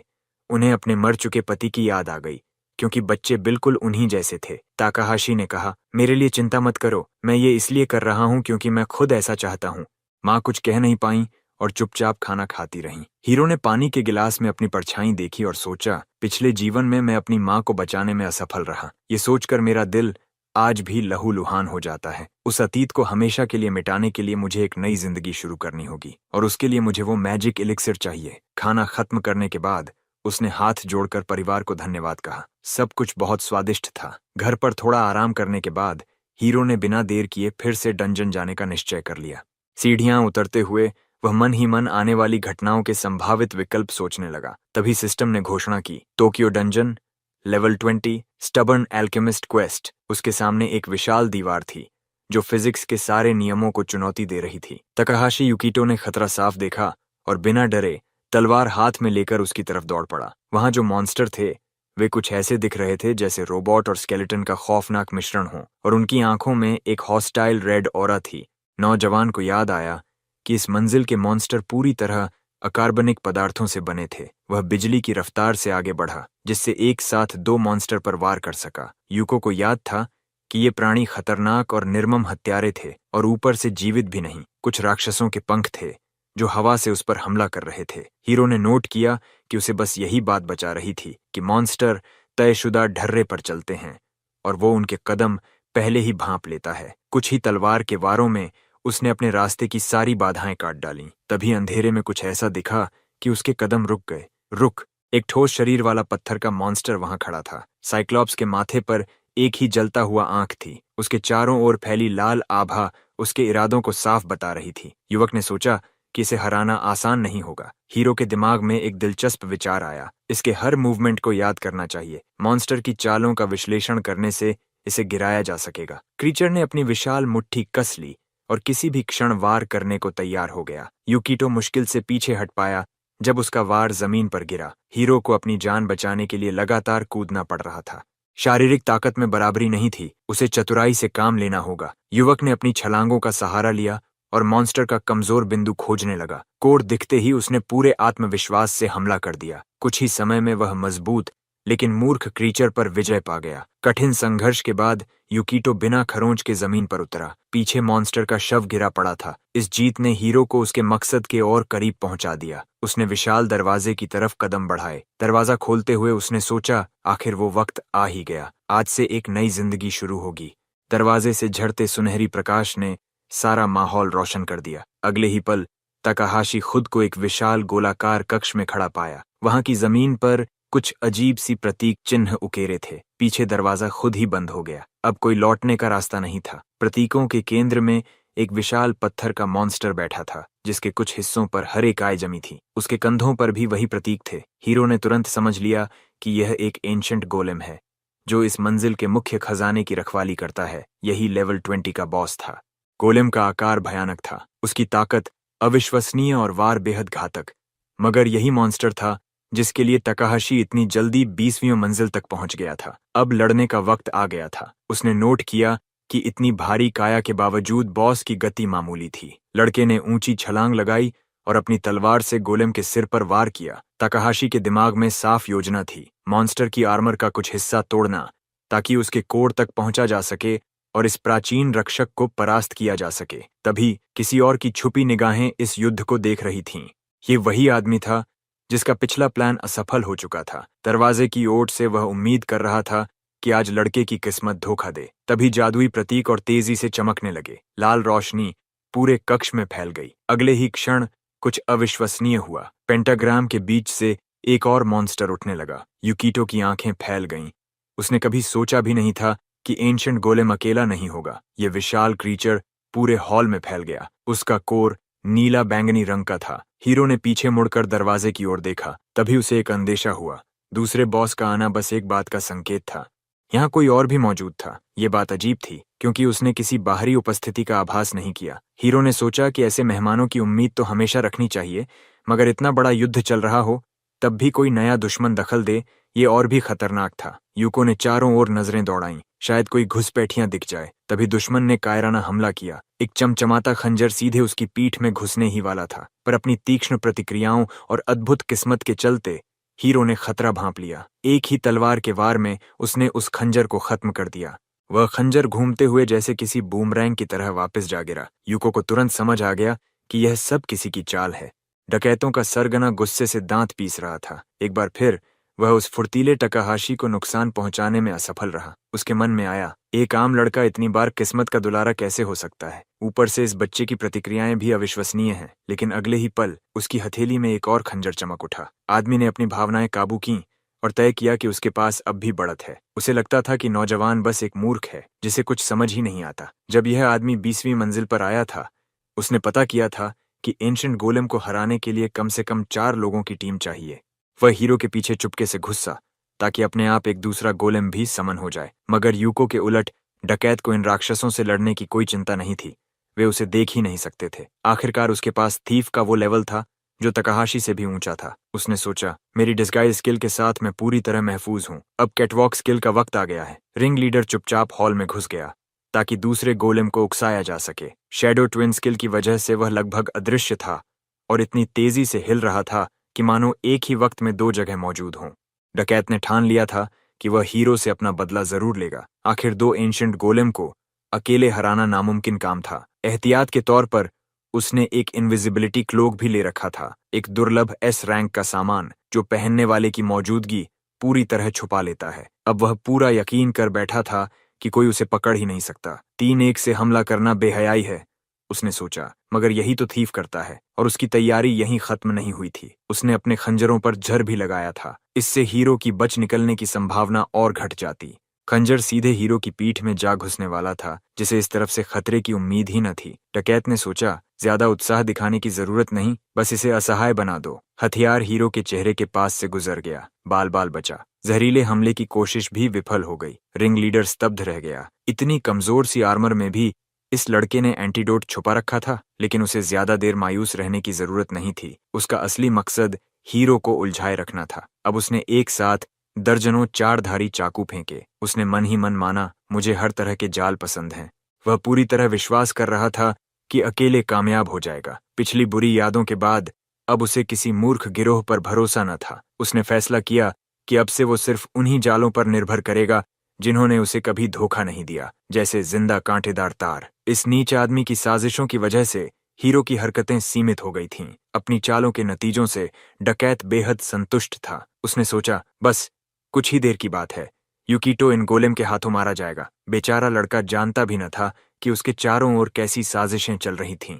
हीरो अब भी दोनों बॉस का सामना कर रहा था। उनकी आर्मर तोड़ने की कोशिश में जुटा था ताकि उन पत्थर के ढेरों के कोर तक पहुंच सके। उसी वक्त डकैत ने तय किया कि उसने काफी कर लिया, अब वह बस तमाशा देखेगा। मगर उसकी खुशी ज्यादा देर न टिक पाई। अचानक उसने देखा कि यूको सीधा उसकी ओर उड़ता आ रहा था, तलवार आगे बढ़ाए हुए। डकैत की नाक की जड़ पर पसीना छलक पड़ा। उसे अपनी आंखों पर यकीन नहीं हुआ। तकाहाशी मुस्कुराया और पूछा, तुम्हारे जादुई खिलौने खत्म हो गए क्या? डकैत ने चकित होकर सोचा, यह मुझे देख कैसे रहा है? युवक ने सुझाव दिया, अब तो नीचे आ ही जाओ, यहाँ छुपे रहने का कोई मतलब नहीं। बिना जवाब का इंतजार किए हीरो ने उसके ही खंजर को उसकी ओर फेंका और पूछा, क्या तुम्हें मुझसे इतनी मोहब्बत है कि पीछा करने लगे? लीडर किसी तरह खतरे से बच निकला।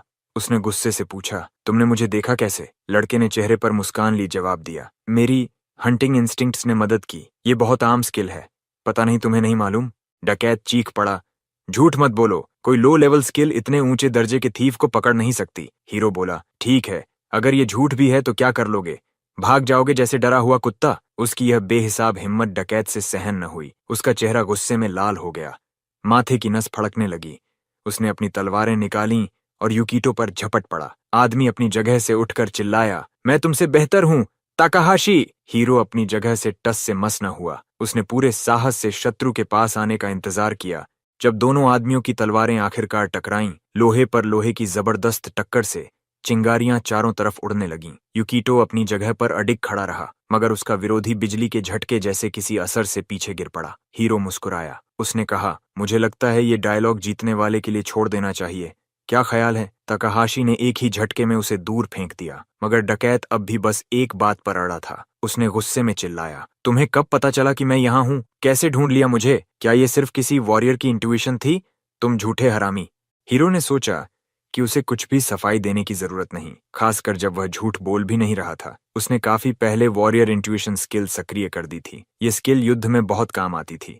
ये यूजर के आसपास के खतरे पहचानती थी, लेकिन इसका काम करना मुश्किल था। फेल होने की संभावना 99%, साधारण सफलता 0.9% और महान सफलता सिर्फ 0.1%। हीरो ने सिस्टम की मैसेजेस देखी और दुआ की कि इस बार किस्मत उसका साथ दे। तकाहाशी ने मुस्कुराकर सोचा कि शायद इस बार भी वह खुशकिस्मत रहेगा। तभी सिस्टम ने एक और संदेश भेजा, ग्रेट सक्सेस। अब वह मैदान में हर खतरे को साफ देख सकता था। यूको के दिमाग में जैसे एक रडार खुल गया जो उसे हर चेतावनी बता रहा था। डकैत फिर तेजी से झपट पड़ा। उसने कहा, तुम अपने लेवल से कहीं ज्यादा तेज हो। ताकाहाशी ने ठंडे स्वर में उसका शुक्रिया अदा किया और वार को रोकने के लिए कमर कस ली। जंग जारी रही। डकैत अब भी मानता था कि जीत उसी की होगी। उसने व्यंग्य से कहा, तुम आखिर में अब भी एक लो रैंक्ड वॉरियर ही हो। उसे पूरा विश्वास था कि फुर्ती में वह इस लड़के से कहीं ऊपर है। उसने तलवार से फिर वार किया और अपनी प्रतिभा की डींगे मारता रहा, जैसे उसकी मारक क्षमता, उसकी फुर्ती और वार की सटीकता। अफसोस, उसकी धमकियां खोखली नहीं थीं। गैंग लीडर ने आखिर यूकिटो को चोट पहुंचा ही दी। हीरो की बांह पर गहरी कट लग गई। डकैत बोला, मैं यह भी बताना चाहूंगा कि तुमने असामान्य परिस्थितियों के लिए भी तैयारी कर रखी है। ये कहते हुए उसने राहत की सांस ली, पर इसी पल उसने वह घड़ी चूक दी जब यूकिटो उसके पीछे पहुंच चुका था। तकाहाशी ने तलवार उठाई, बस एक पल और सब खत्म हो जाता। मगर डकैत की इंस्टिंक्ट्स भी साधारण नहीं थीं। अंतिम क्षण में उसने खतरा भांपा। हवा में कलाबाजी खाकर उसने वार चकमा दे दिया। उसने चिल्लाया, तुम्हारी हालत अब भी उतनी ही खराब है जितनी पहले थी। हीरो ने उसका ताना अनदेखा किया। उसने चुपचाप बीस्टिंग नाम की सोर्ड स्किल से हमला किया, मगर यह कोशिश देखकर डकैत हंस पड़ा। वह बोला, गारंटीड अटैक है ना? उसे मजा आ रहा था क्योंकि उसे पता था कैसे पलटवार करना है। उसने बटरफ्लाई डांस स्किल का उपयोग किया। इस तकनीक ने यूकिटो को उलझा दिया। अब उसके दुश्मन का ठिकाना तय करना मुश्किल हो गया था। हर तरफ से वार पड़ने लगे। यूको ने सोचा, क्या मैं फिर चूक गया? तभी चोर दोबारा हमला करने के लिए जमीन से उछला। उसने ताना मारा, जब दो विरोधी स्किल्स टकराते हैं तभी तो सही मौका होता है बचने का। वह तेजी से यूकिटो पर झपट पड़ा। उसकी बकवास जारी थी, आखिर में तो सब स्टेटस पर ही निर्भर करता है। इस बार उसका हमला सफल रहा।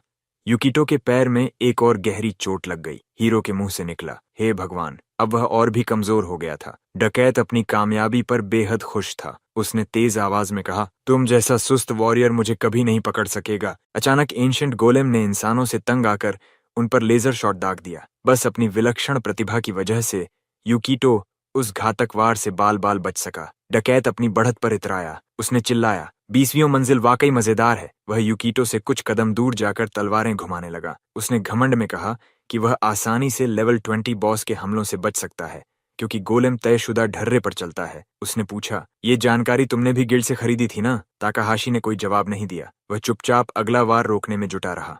उन दोनों की लड़ाई दो एंशंट गोलेम के बीच हो रही थी, जो वक्त बेवक्त हमला कर देते। तभी हीरो ने अपनी टांग में तेज दर्द महसूस किया। क्या उसकी किस्मत अब उसका साथ छोड़ रही थी? उसने अपनी निगाहें जमीन पर झुका दी और देखा कि डकैत के जाल की तेज धार उसके ही खून में सनी हुई थी। नौजवान ने वही कांटा अपने पैर तले कुचल दिया। चोर अब भी अपनी चाल में खुश था। उसने मुस्कुराकर कहा, 20वीं मंजिल पर कोई बाहरी दखल नहीं देता। इसका मतलब मेरी जीत उसी पल तय हो गई थी जब मैंने इस ऑपरेशन की तैयारी शुरू की। ये चिल्लाते हुए उसने स्कॉर्पियन पॉइंट तकनीक का इस्तेमाल किया। ताकाहाशी का आत्मविश्वास पिघलने लगा। मुश्किल से उसने विरोधी के वारों को रोका। एक और टक्कर के बाद हीरो अपने पैरों पर टिक न सका। विरोधी की तलवार की मना की लहर उसे पीछे धकेल ले गई। वार इतना जबरदस्त था कि युवक गिर पड़ा और उसकी चेतना जाती रही। तलवार उसके हाथ से छूटकर हॉल के फर्श पर गिर गई। कुछ पल बाद ही उसकी आंखें फिर खुल गईं। उसे होश आया कि वह निहत्था है। डकैत ने चिल्लाया, यहीं तुम्हारा अंत है। उसे पूरा विश्वास था कि अब विजय उसके हाथ में है। दोनों तलवारें तेजी से हीरो की तरफ बढ़ रही थीं। युकीटो सचमुच डरा हुआ लग रहा था, मगर अगले ही पल उसके चेहरे का भाव पूरी तरह बदल गया। उसने जीभ दिखाकर कहा, मैं मजाक कर रहा था। युवक ने हाथ घुमाया और अपना जाल सक्रिय कर दिया। अगले पल डकैत एक बैंगनी गोले में फंसा था। आदमी को अपनी आंखों पर यकीन न हुआ। वह ग्रेविटी ट्रैप में कैद हो गया था। युवक ने पूछा, तुम कह रहे थे कि कोई अनियमित टुकड़ी नहीं थी, पर अब क्या कहोगे, है या नहीं? चोर को लगा जैसे वह अपनी जुबान पर काबू नहीं रख पा रहा। ताकाहाशी बोला, जो जानकारी हमारे पास होती है वो सिर्फ सामान्य हालात में काम आती है। आखिर कौन उम्मीद करता कि कोई मूर्ख 20वीं मंजिल के बॉस से अकेला भिड़ जाएगा? ग्रेविटी ट्रैप में फंसा अपराधी बस इतना बुदबुदा पाया। सचमुच उसी पल एंशंट गोलेम ने वार किया और उसी जगह को रौंद दिया जहां डकैत कैद था। हीरो मुश्किल से पीछे हट सका। वह बोलता रहा, डबल रेड के चलते सारा प्रबंधन बदल गया। उसने मुस्कुराकर अपराधी को चिढ़ाया, तुम खुद को चोर कहते हो, मगर मेरे जाल तक नहीं देख पाए। डकैत को उसकी बातों पर यकीन ही न हुआ। वह चीख पड़ा, ये नामुमकिन है। तुम जैसे घटिया वॉरियर को तो सामान्य लड़ाई करनी चाहिए थी। उसने यह भी न देखा कि एक खतरनाक हमला और करीब आ गया था। बॉस का वार सीधा डकैत के चेहरे पर पड़ा। इतनी ताकतवर चोट से ग्रेविटी ट्रैप टूट गया। चोर धड़ाम से फर्श पर गिरा। जमीन पर पड़े हुए मुश्किल से सांस लेते उसने फुसफुसाया, बहुत दर्द हो रहा है। 20वीं मंजिल का बॉस अपनी विशाल उंगलियों से घायल आदमी को उठाकर हवा में ले गया। अगले ही पल एंशंट गोलेम ने उसे छोड़ दिया। डकैत पत्थर की फर्श पर आ गिरा। उसकी खून से सनी हथेली कांप रही थी। उसे यकीन न हो रहा था कि उसका बदला अधूरा रह गया। टूटी फूटी सांसों में उसने कहा, मैंने कैसे एक लो लेवल वॉरियर के जाल को अनदेखा कर दिया? युकीटो ने जवाब दिया, जैसा पहले ही कहा था, वॉरियर्स इंट्यूशन ने मेरी मदद की। डकैत ने खांसते हुए पत्थर पर खून के निशान छोड़े। हीरो ने अपनी जीत पर खुशी जताई और सलाह दी, अपनी ताकत बचाओ। अगर मैं एंशंट बॉस को हराने के बाद तक जिंदा रहा तो तुम्हें पुलिस के हवाले कर दूंगा। पर डकैत उतना कमजोर नहीं था जितना लग रहा था। उसने सांस समेटी और उठने की कोशिश की। जैसे किसी अदृश्य श्रोता से बोला, मुझे धोखा मत दो। अपनी बढ़ी हुई हीरिंग स्किल की वजह से युकीटो ने वह धीमा स्वर साफ सुना। अगले ही पल चोर जोर से चीखा, अगर ऐसा है तो मैं तुझे खुद नर्क ले जाऊंगा। तभी डकैत के शरीर पर लंबी बारूद की पट्टी उभर आई। उसने चिल्लाया, ये चीज तुम्हारे घटिया हथियारों से कहीं ऊंचे दर्जे की है। ये देखकर हीरो स्तब्ध रह गया। उसने उलझन में पूछा, क्या तुम पूरी तरह पागल हो चुके हो? वाकई उस क्षण डकैत किसी पागल से कम नहीं लग रहा था। अब वह किसी भी हद तक जाने को तैयार था। सिस्टम मॉनिटर खोलकर उसने येस बटन दबा दिया। अगले ही पल एक जबरदस्त धमाका हुआ जिसने सब कुछ उड़ा दिया। विस्फोट की लहर और उड़ते हुए पत्थर युकीटो तक भी पहुंच गए। हीरो के पैरों तले जमीन दरकने लगी। दरारें फैलती गईं और कुछ ही पलों में युकीटो खुद को तबाही के बीचों बीच पाया। बच निकलने की उम्मीद बहुत कम थी। अगले ही पल लड़का कहीं नीचे जा गिरा। काली खोह ने उसे अपने में समेट लिया। कुछ देर बाद ताकाहाशी धड़ाम से पत्थर की फर्श पर आ गिरा। उसने सिर को छुआ। बहुत दर्द हो रहा था। आंखें अंधेरे में कुछ देखने की कोशिश करने लगीं। ऊपर कहीं बहुत ऊंचाई से आसमान झलक रहा था। उसे लगा अब उठना मुमकिन नहीं। कुछ देर वहीं पड़ा रहा और फिर धीमे से बैठ गया। जब उसने इधर उधर नजर दौड़ाई, उसे यकीन न हुआ यहाँ कोई गुप्त कमरा छुपा था। मुश्किल से गिरने की तकलीफ से उबरा ही था कि ऊपर से एक गोलेम फिर उस पर झपट पड़ा। लगता था इतनी आसानी से उससे पीछा नहीं छूटने वाला। ताकाहाशी ने अपने को संभाला और उठ खड़ा हुआ। एक बुरी सोच मन में कौंधी, अब मैं फंस गया हूं। किस्मत पर भरोसा करके जिसने हाल तक उसे अकेला न छोड़ा था, हीरो ने अनजान कमरे को गौर से देखा। दीवार में एक सुराख से उसे सीढ़ी और कोई चमकती चीज नजर आई। ये क्या है? उसने अपनी नजरें गड़ा दी। वह जादुई रोशनी में चमकता एक संदूक था। ताकाहाशी मुस्कुराया। क्या मैं सच में ये देख रहा हूँ? लगता था हर गुप्त कमरे के साथ कोई खजाना तो आता ही है। अब उसकी पूरी जान उसमें पहुंचने में लग गई। शायद वही वजह थी जिससे वह यहाँ गिरा था। तब तक दूसरा गोलेम, जो डकैत की वजह से आया था, भी कमरे में कूद पड़ा। जगह बहुत तंग हो गई थी। युवक ने सोचा, इतनी तंगी में दोनों बॉस से नहीं बच सकूंगा। अटैक से इन्हें हराना नामुमकिन था। अब चालाकी की जरूरत थी। यूकिटो ने तय किया, अब मेरी तकदीर उसी ट्रेजर चेस्ट पर दांव है। वह बिजली की रफ्तार से सीट से झपट पड़ा। उसने तय किया कि गोलेम की टांगों के बीच से छलांग लगाकर खजाने तक पहुंचेगा। वह पूरी ताकत से उछला। उसे जल्दी किसी ठोस जगह से फिर से धक्का लेना था, वरना संतुलन खो देगा। हीरो गोलेम के कंधे पर फिसलता हुआ चढ़ा और वहां से जमीन की ओर कूदा। खजाना अब बहुत करीब था। बस कुछ ही पल में पता चलने वाला था कि बॉस आखिर क्या छुपा रहा था। तभी दूसरे बॉस ने ट्रेजर के सामने लेजर फायर कर दी। तकाहाशी को ऐसे हमले की उम्मीद न थी। वार उसकी पीठ में पड़ा। वह रास्ते से भटक गया। तलवार हाथ से छूटकर जमीन पर गिर गई। युवक पत्थर पर आ गिरा। मुंह से खून की उल्टी हुई। कांपते हुए उसने खुद को दिलासा दिया, कोई बात नहीं, रीढ़ नहीं टूटी, यही बड़ी बात है। उसने ऊपर नजर उठाई। खतरा अब भी सिर पर मंडरा रहा था। 20वीं मंजिल का बॉस अब उसे कुचलने के लिए पैर उठाए खड़ा था। इस बार यूकिटो का कलेजा सचमुच कांप गया। किस्मत जैसे उसका साथ छोड़ चुकी थी। जख्म इतने गहरे थे कि वह हिल तक नहीं पा रहा था। अगले ही पल भीषण दर्द ने उसे निगल लिया। उसने टूटी हड्डियों की खड़खड़ाहट सुनी। गोलेम का विशाल पैर उसकी टांगों पर गिरा था। उसके मुंह से खून की एक पतली धार जमीन पर टपकने लगी। होश खोने जैसा एहसास होने लगा। उसने अपनी मुट्ठी भींची, हाथ जमीन पर पटका। हार नहीं माननी। दर्द इतना तीखा था कि उसे उल्टी आ गई। उसकी धुंधलाई आंखों में वह खजाना साफ दिख रहा था। तलवार भी संदूक के पास पड़ी थी, पर वह खड़ा नहीं हो सका। गोलेम फिर वार करने को था। उसके पैर फिर से टकराए। यूकिटो की आंखों में सब लाल हो गया। उसने जंगली चीख मारी। वह याद करने लगा, पिछली जिंदगी में मैं 70 साल तक जिया था। इस बार सब कितना अलग है। ये प्रयास बेहद छोटा साबित हो रहा था। अकल्पनीय दर्द और टूट चुकी टांगों के बावजूद उसने घिसट कर ट्रेजर की ओर रेंगना शुरू किया। उसने तय किया, यही आखिरी मौका है खुद को बचाने का और माँ की मदद करने का। अकथनीय वेदना को दबाते हुए अदम्य इच्छा से यूकिटो आखिरकार संदूक तक पहुंचने में कामयाब हो गया। उसने उसे खोल दिया। अचानक वहां से एक शक्तिशाली प्रकाश की किरण निकली। इसका स्रोत एक नीले रंग का रत्न था। तकाहाशी ने तकलीफ के बीच भी मुस्कुराने की कोशिश की। आखिरकार उसने अपना लक्ष्य पा लिया था, भले ही ऐसे हाल में। रत्न में जरा कंगन शक्तिशाली मना से चमक रहा था, पर यह बेहद खतरनाक लम्हा था। गोलेम अब उसे कुचलने ही वाला था। बस कुछ ही सेकंड बचे थे। हीरो ने हाथ बढ़ाया और कंगन को पकड़ लिया। उसे अनायास ही समझ आ गया कि क्या करना है। कंगन हाथ में पहनते हुए यूकिटो बुदबुदाया, ये मेरे पास है, मतलब मैं जीत चुका हूँ। किस्मत अब भी मेरे साथ है।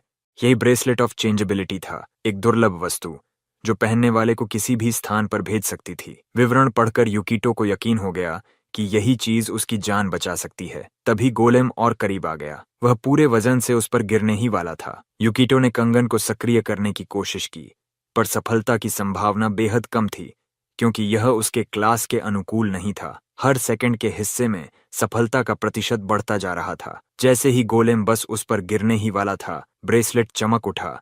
एक विशाल पत्थर का टुकड़ा भयानक धमाके के साथ उसी जगह आ गिरा जहां यूकिटो पलक भर पहले था। सब कुछ सन्नाटे में डूब गया। अचानक ब्रेसलेट ने एक अलग सी आवाज की। ताकाहाशी यूकिटो अब गोलेम की पीठ के पीछे प्रकट हो गया। उसने सीधे पत्थर के राक्षस के जादुई दिल में वार कर दिया। अब उसकी जीत तय थी। क्रोध में पागल बॉस ने लेजर बीम दागी।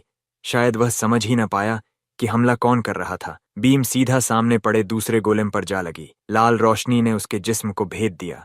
हालांकि दूसरा गोलेम बुरी तरह घायल हुआ, मगर अभी भी जिंदा था। यूकिटो ने हार मानने का कोई इरादा नहीं रखा। वह फिर एक जगह से गायब हुआ और दूसरी जगह प्रकट हो गया। अब वह पहले बॉस का काम तमाम करना चाहता था। यूकिटो उसके दिल तक पहुंचने के लिए चढ़ने लगा। तभी गोलेम ने उठने की कोशिश की, जिससे यूकिटो का संतुलन बिगड़ गया। वह गिरने ही वाला था। तभी दूसरा बॉस भी उसे पकड़ने को झपटा। गोलेम ने ताकतवर प्रहार किया, मगर यूकिटो ने ब्रेसलेट को फिर सक्रिय कर दिया। वह बॉस की पीठ के पीछे प्रकट हुआ। इस बार उसने पूरी ताकत से हमला बोला। अचानक पत्थर का दैत्य झटके से घूमकर उसे गिराने की कोशिश करने लगा। यूकिटो ने जितनी तेजी से मुमकिन था अपनी स्थिति बदली। मैं आखिरी सांस तक लड़ूंगा। गोलेम साफ महसूस कर रहा था कि कोई उसकी रक्षा तोड़ने की कोशिश कर रहा है, पर जितना भी तेज हो, यूकिटो को पकड़ना उसके लिए नामुमकिन बनता जा रहा था। हीरो एक गोलेम से दूसरे पर कूदता रहा, वार करता रहा, हर बार उनके कोर को थोड़ा थोड़ा नुकसान पहुंचाता रहा। कई मिनट तक यही सिलसिला चलता रहा। दोनों गोलेम के कोर अब काफी क्षतिग्रस्त हो चुके थे, लेकिन अब भी टूटे नहीं थे। यूकिटो ने सोचा, दुआ में वक्त बर्बाद करने से बेहतर है बार बार कोशिश करता रहूं। इस बार यूकिटो दोनों राक्षसों के बीच प्रकट हुआ। गोलेम ने उसे निशाना बनाया। दोनों हाथ एक साथ उस पर झपट पड़े। यूकिटो ने ब्रेसलेट फिर चलाया। गोलेम की ताकत अपनी ही तबाही बन गई। दोनों ने एक दूसरे के दिल पर सीधा वार कर दिया। चोट इतनी भीषण थी कि पत्थर की दरारें गूंज उठीं, लेकिन अब भी कोर नहीं टूटे। यूकिटो फिर गोलेम की पीठ के पीछे प्रकट हुआ। उसने बीस्टिंग स्किल का इस्तेमाल किया। वार सीधा कोर में लगा। पहला दिल पूरी तरह चूर हो गया। फिर वह तुरंत दूसरे बॉस की तरफ लपका। इस बार उसने स्टॉर्म ऑफ स्ट्राइक स्किल चलाया। वार इतना सटीक और ताकतवर था कि दूसरे गोलेम का कोर भी टूट गया। दोनों राक्षस ध्वस्त हो गए। यूकिटो थककर उनकी बची खुची धूल में गिर पड़ा। उसने ब्रेसलेट से अपनी गिरावट को रोकने की कोशिश की, मगर अब उसकी सीमा पूरी हो चुकी थी। वह धूल और रेत के ढेर में गिरा। यूकिटो ताकाहाशी ने 2 एंशिएंट गोलेम बॉस को एक ही जंग में हरा दिया था। वहां एक लेजेंडरी क्लास का आइटम एलिक्सिर चमक रहा था। उसकी सांसें फूली हुई थीं। तभी उसकी आंखों के सामने कुछ और उभरने लगा। 2 लेजेंडरी एलिक्सर्स एक साथ। यूकिटो को एक बार फिर कमाल की किस्मत मिली थी। ज्यादा सोचे बिना उसने एक एलिक्सर का ढक्कन खोला और पूरा एक ही घूंट में पी गया। जाना ये कैसा स्वाद होगा। जैसे ही आखिरी बूंद उसके भीतर उतरी, असली कमाल शुरू हुआ। जादुई हरी रोशनी उसके शरीर से फूटने लगी। टूटी हुई टांगें चमत्कारी तरीके से भरने लगीं। उसके शरीर पर सबसे छोटी खरोंच तक गायब हो गई। यहाँ तक कि फटी पुरानी पोशाक भी साफ सुथरी दिखने लगी। आखिर सब खत्म हुआ। यूकिटो अब फिर पूरी ताकत से भरा लग रहा था, जैसे नई लड़ाइयों के लिए तैयार हो। सब कुछ ठीक हो रहा था। वह जिंदा था और अपनी माँ के लिए एलिक्सर ले चुका था। ताकाहाशी यूकिटो को 3 टाइटल्स भी मिले। सर्वाइवर, जो डिफेंस +10 देता है, स्लेयर ऑफ 2 जायंट्स, जो स्ट्रेंथ +20 बढ़ाता है, और आर्बिटर ऑफ द लॉ, जिससे डेक्सटेरिटी +10 मिलती है। थोड़ी देर बाद यूकिटो ने अपनी इन्वेंट्री देखी। उसे खुशी हुई कि उसकी योजना पूरी तरह सफल रही। अब बस यहाँ से निकलने की देर थी। वह चंद सेकंड में वापस मेन हॉल पहुंच गया। वहां उसे डकैत की लाल केप दिखी। यूकिटो ने उसे सबूत के तौर पर उठा लिया।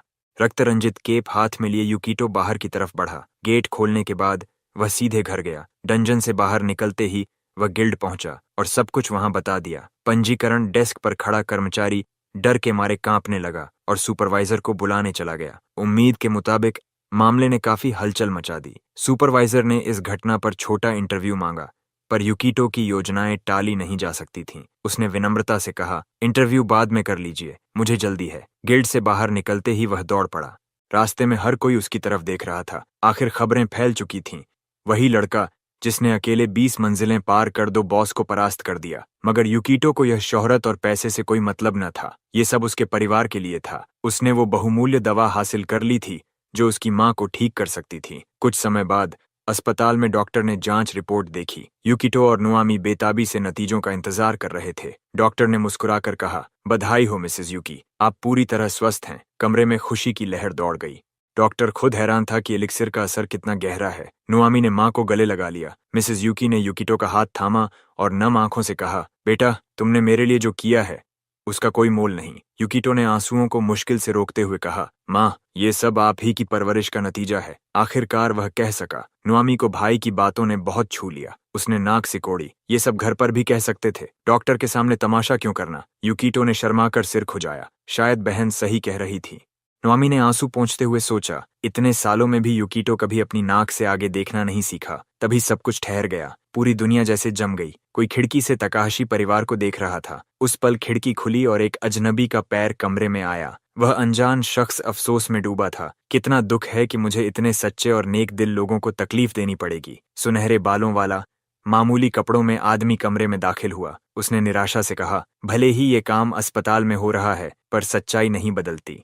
उसके शब्द जैसे हवा में गूंज उठे। डॉक्टर भी कहते हैं, हमने पूरी कोशिश की, मगर कोशिश हमेशा काफी नहीं होती। उसके बाद कोई भी परिवार मौत के कारण ज्यादा छानबीन नहीं करेगा। कागज पर यह महज हार्ट अटैक होगा। सुनहरे बालों वाला अपनी मुट्ठी घुमाकर नुआमी की ओर वार करने ही वाला था कि यूकिटो ने उसका हाथ रोक लिया। अजनबी चौंक गया। यूकिटो ने दहाड़ लगाई, तू क्या कर रहा है हरामी? मगर सुनहरे बालों वाले ने कोई जवाब न दिया। वह किसी और बात से ज्यादा हैरान था। ये लड़का आखिर चल कैसे रहा है? अचानक यूकिटो को कुछ याद आया। कहीं ये वही आदमी तो नहीं? उसने पहले इसे देखा था। यही तो था वो हीरो जिसे दुनिया का रक्षक कहा जाता है। सारे एडवेंचरर्स की सूची में पहले पायदान पर। वही जिसकी वीरता की कहानियां हर कोई सुनता था। यूकिटो की आंखें अब धोखा नहीं खा रही थीं। सचमुच वही था। वो आदमी था उयामा कोसुमारिदो। उसने एक अजीब सा बैज दिखाकर साबित कर दिया कि वह वाकई हीरो है। यूकिटो और ज्यादा उलझ गया। आखिर एक हीरो ऐसा क्यों करेगा? उयामा ने उसकी बात काट दी। अब सवाल पूछने की बारी उसकी थी। यूकिटो आखिर कैसे नथिंगनेस में कदम रख पाता है? आखिर ये शक्ति सिर्फ उन्हें मिलती है जो मौत को छक चुके हों। इसका मतलब साफ था। क्या यूकिटो भी रिबॉर्न हो चुका है? अगर ये सुनहरा बालों वाला इतना पक्का है तो जरूर खुद भी।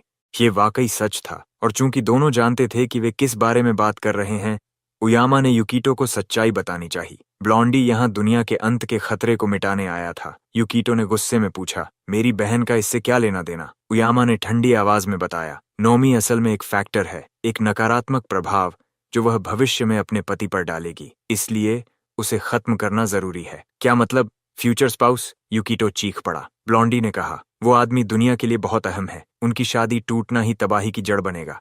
उयामा ने उम्मीद की कि अब यूकिटो समझेगा और शांत होगा, पर ये बातें सुनकर यूकिटो और भड़क उठा। उसने कहा, ये टाइमलाइन पहले जैसी नहीं। इस बार उसने अपनी बीमार माँ को ठीक कर दिया है। अब नोमी को अस्पताल का बिल चुकाने के लिए नाइट क्लब में काम नहीं करना पड़ेगा। वहां उसकी मुलाकात उसके भविष्य के पति से नहीं होगी। नोमी को मारने का कोई मतलब नहीं। उयामा को उसकी थ्योरी रोचक लगी, लेकिन ब्लॉन्डी अब भी पीछे हटने को तैयार नहीं था। थ्योरी की बजाय यकीन से काम लेना बेहतर है। यूकिटो ने चेतावनी दी, वो अपनी बहन को छूने नहीं देगा। उयामा खुद भी खुश नहीं था। वो किसी को मारना नहीं चाहता था। आखिर वो सिर्फ इंसानों की मदद करना चाहता था, एक बलिदान शांति के लिए। क्या ये सौदा गलत है? यूकिटो पीछे हटने वाला नहीं था। वो अपनी बहन की रक्षा करेगा। उयामा ने एक गहरी सांस ली और बोला, तो फिर क्यों न हम एक लड़ाई कर लें जिससे तेरा सामर्थ्य साबित हो सके। यूकिटो को समझ नहीं आया आखिर ये क्यों करना चाहता है, लेकिन शायद उयामा को भी मालूम था ये लड़का साधारण नहीं है। यूकिटो को उसका अहंकार पसंद नहीं आया, पर यही उम्मीद करनी चाहिए थी। उयामा ने माना कि वो एक और अवेकेंड वन से थोड़ा बेरुखी से पेश आ रहा है, लेकिन सच यही था कि वो यूकिटो से कद में भी बड़ा था। जब स्क्रीन पर उसकी स्टैट्स दिखीं, यूकिटो की आंखें फटी रह गईं। ये ब्लॉन्डी आखिर कहाँ से इतनी ताकत लाया? उयामा धीरे धीरे उसकी ओर बढ़ा। अब कहने को कुछ न था।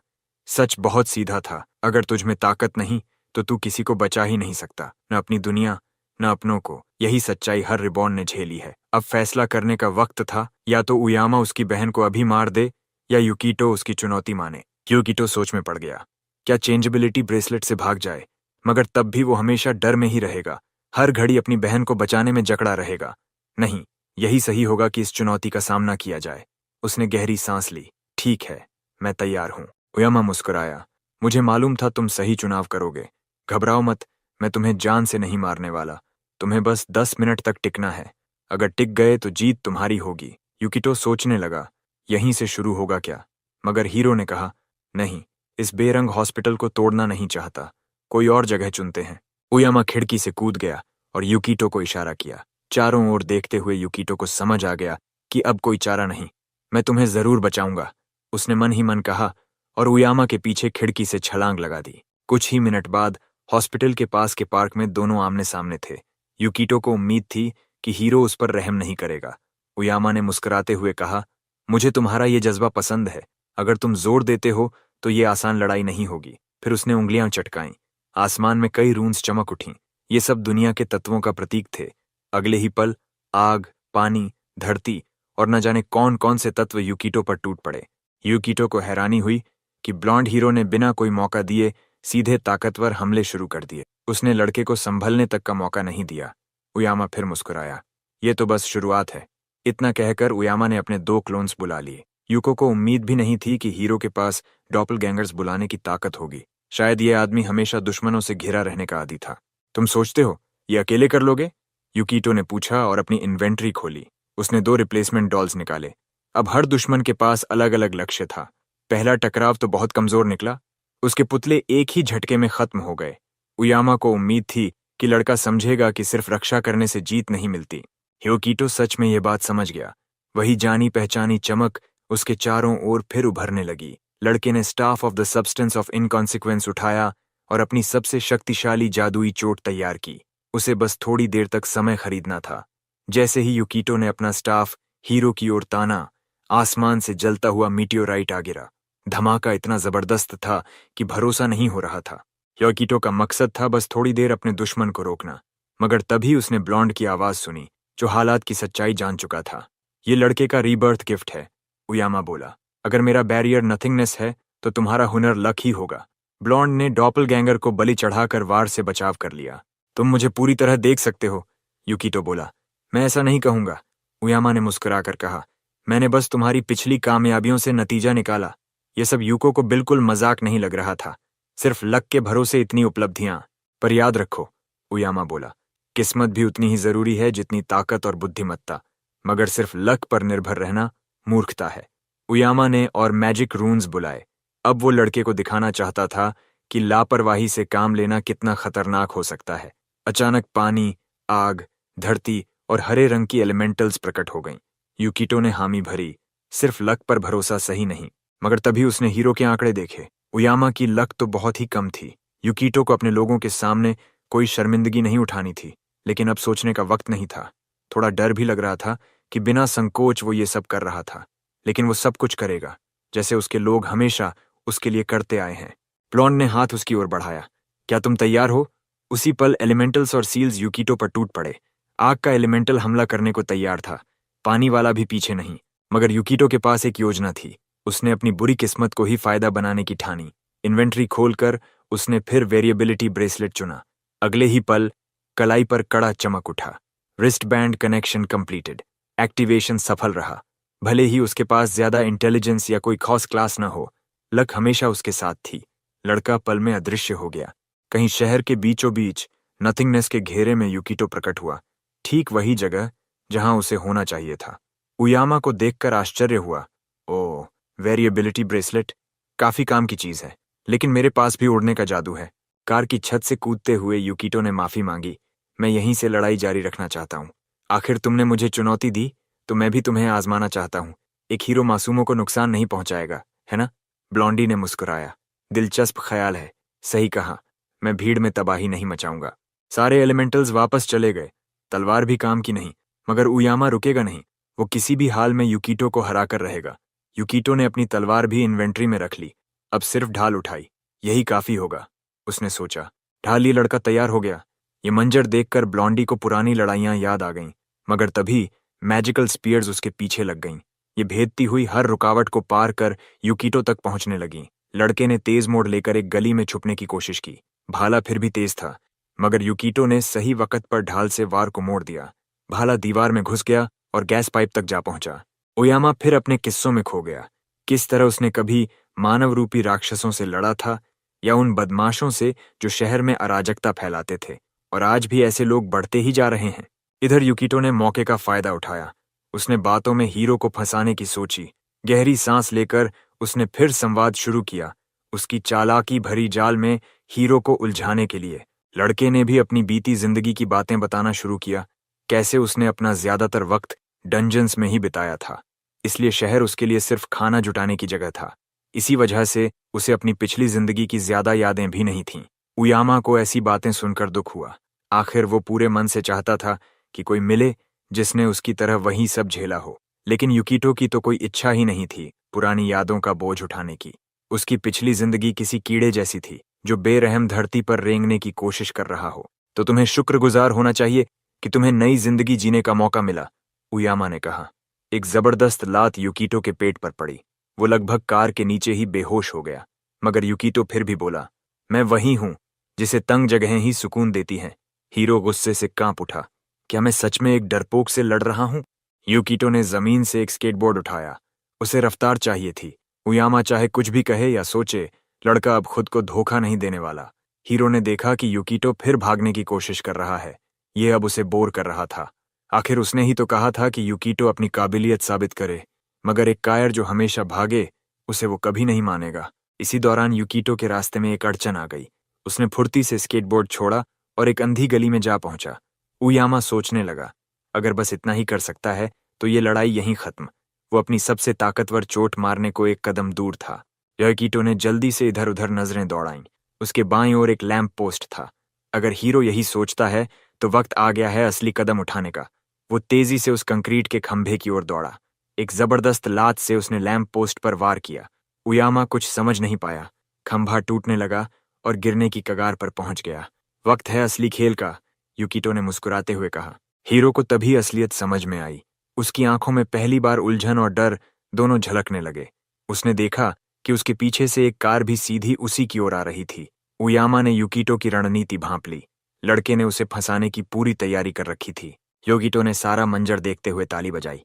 सब कुछ मैंने पहले से सोच रखा था, उसने कहा। हीरो को निर्दोष लोगों की हिफाजत करनी ही थी और उसने वही किया। खंभे को पकड़कर जमीन पर टिकाते हुए कोसामरीदो बोला, ये तो साफ था। मगर अगले ही पल उसने मान लिया। तुमने मुझे चौंका दिया लड़के। युकितो मुस्कुराया। सच में साफ था? अगर सच में ऐसा है तो फिर उन्हें हर हाल में बचाना भी पड़ेगा। उयामा का चेहरा देखकर लगा, ये मोड़ उसे पूरी तरह चकित कर गया। कटे हुए बिजली के तारों में चिंगारियां दौड़ने लगीं। खतरे की घंटी बज चुकी थी। सिस्टम टूट रहा था। चारों ओर बिजली की सुनहरी लपटें दिख रही थीं। कोई वक्त नहीं बचा था। पीछे जोरदार धमाका हुआ। हीरो ने फौरन मुड़कर देखा।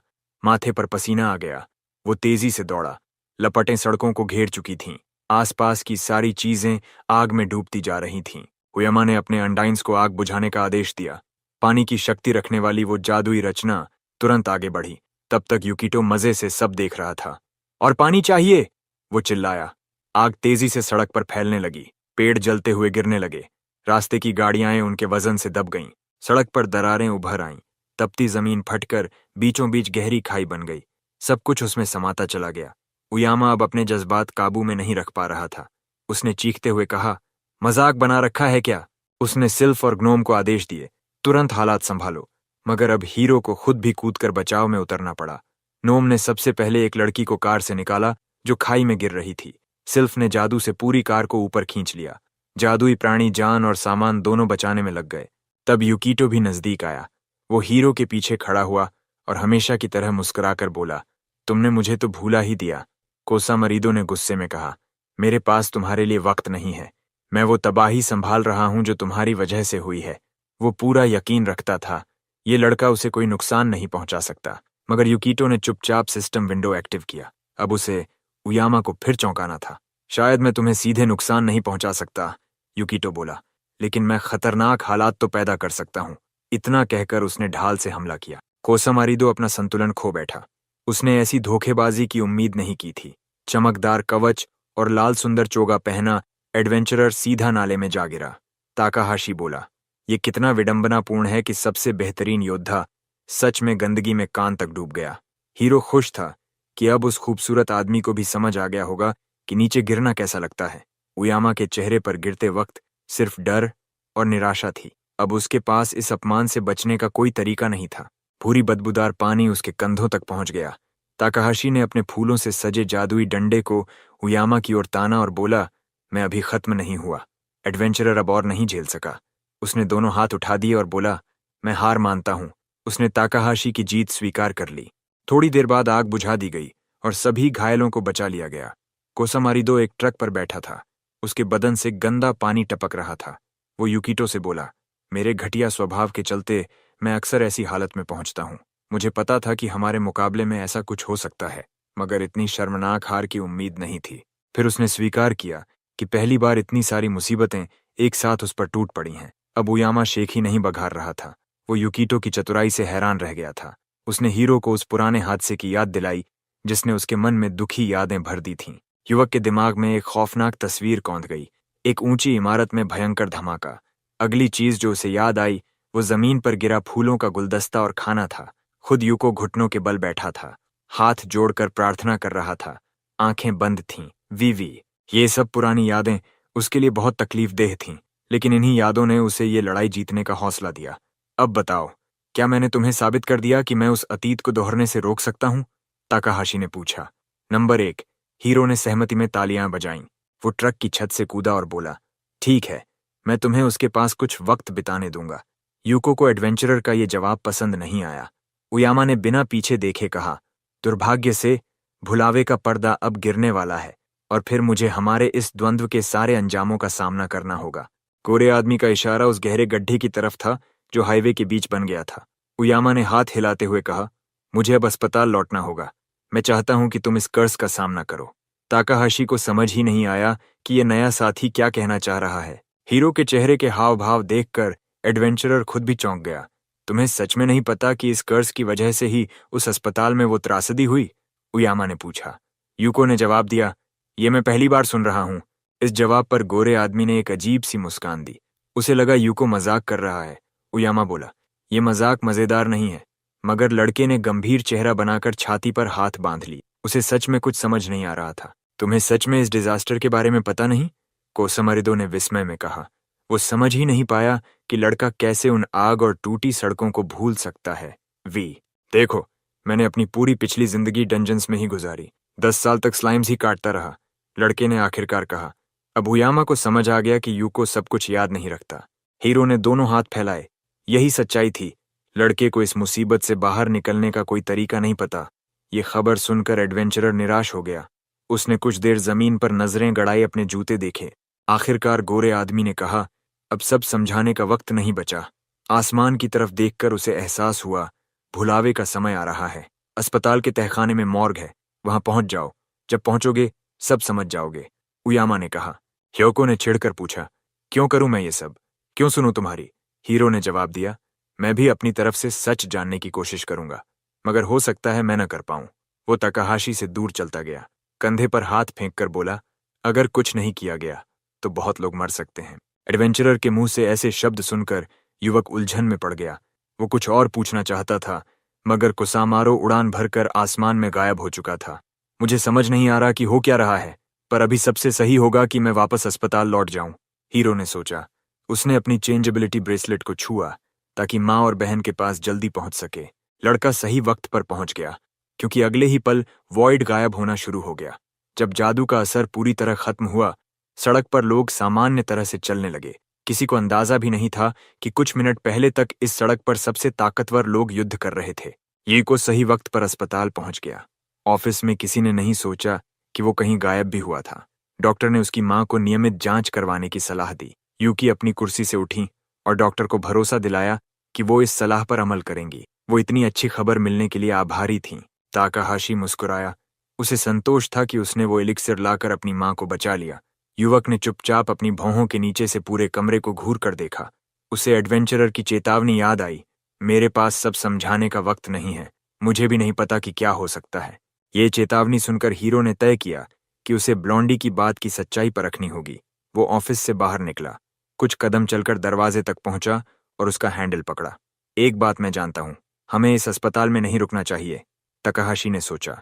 हीरो पूरी तरह तय कर चुका था, उसे माँ और बहन को वहां से निकालना ही होगा। जब वे लोग गलियारे में पहुंचे, नूमी बोली, मुझे इतनी घबराहट हो रही है कि अब भूख भी लगने लगी है। माँ ने सुझाव दिया कि घर जाते वक्त किसी कैफे में रुककर जश्न मना लें। वो अपनी चमत्कारी सेहतमंदी का जश्न मनाना चाहती थीं, मगर यूको ने मना कर दिया। उसने कहा कि वो खुद उनके लिए रात का खाना बनाएगा। बहन को ताज्जुब हुआ कि उसका भाई खाना बनाएगा, ये उनके घर में बहुत कम होता था। युवक मुस्कुराया और बोला, क्यों नहीं, बस मेरी एक गुजारिश है, क्या तुम दोनों मेरे बिना ही दुकान से सारी चीजें ले आओगी?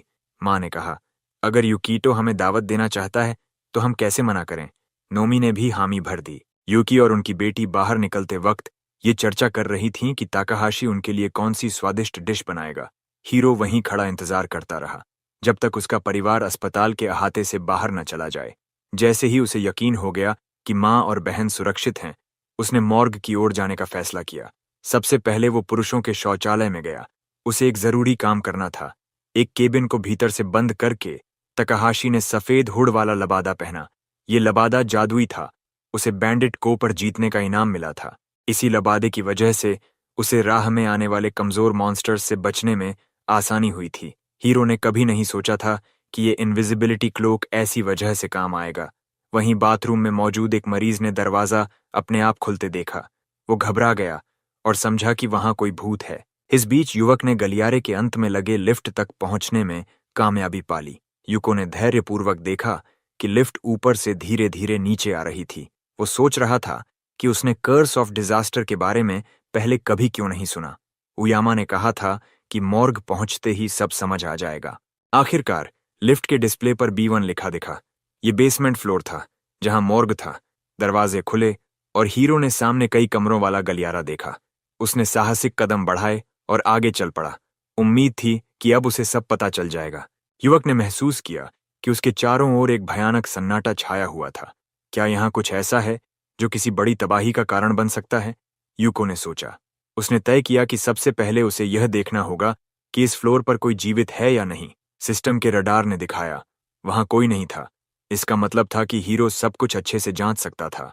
तकाहाशी ने आगे देखा, सावधानी से दरवाजों पर लगे साइन पढ़ते हुए, ताकि सही दरवाजा जल्दी से मिल सके। आखिरकार एक दरवाजा मिला जिस पर लिखा था मोर्ग। क्षण आ चुका था। युवक ने चुपचाप दरवाजा खोला। अंदर अंधेरा था।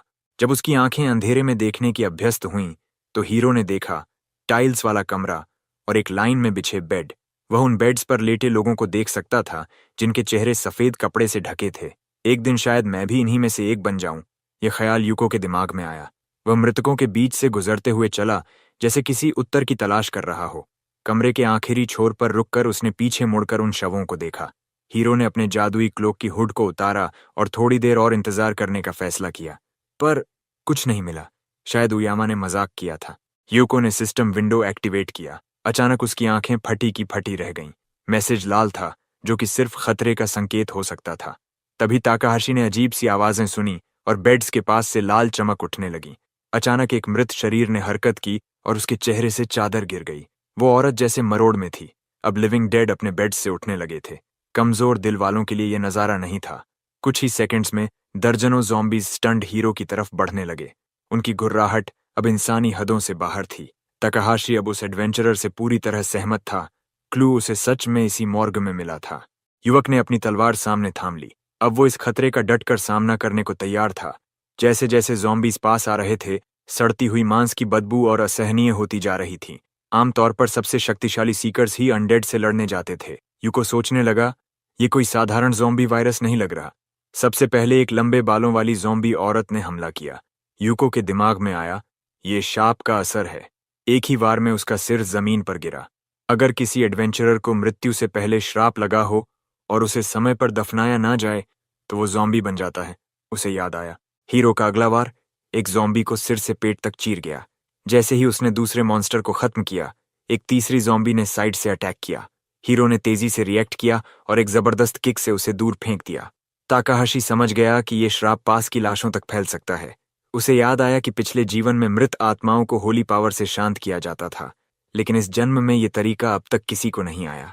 अच्छा है कि ये श्राप जीवितों में नहीं फैलता, बशर्ते ज़ॉम्बी तुम्हें काट न ले, यूको ने सोचा। और फिर उसने अगले मॉन्स्टर पर एक लोहे का बेड फेंका। हीरो को बेहद सावधानी रखनी थी, वरना वो भी श्राप का शिकार बन सकता था। वह मेथोडिकली एक एक ज़ॉम्बी को खत्म करता गया, उन्हें खुद के पास फटकने तक न देता।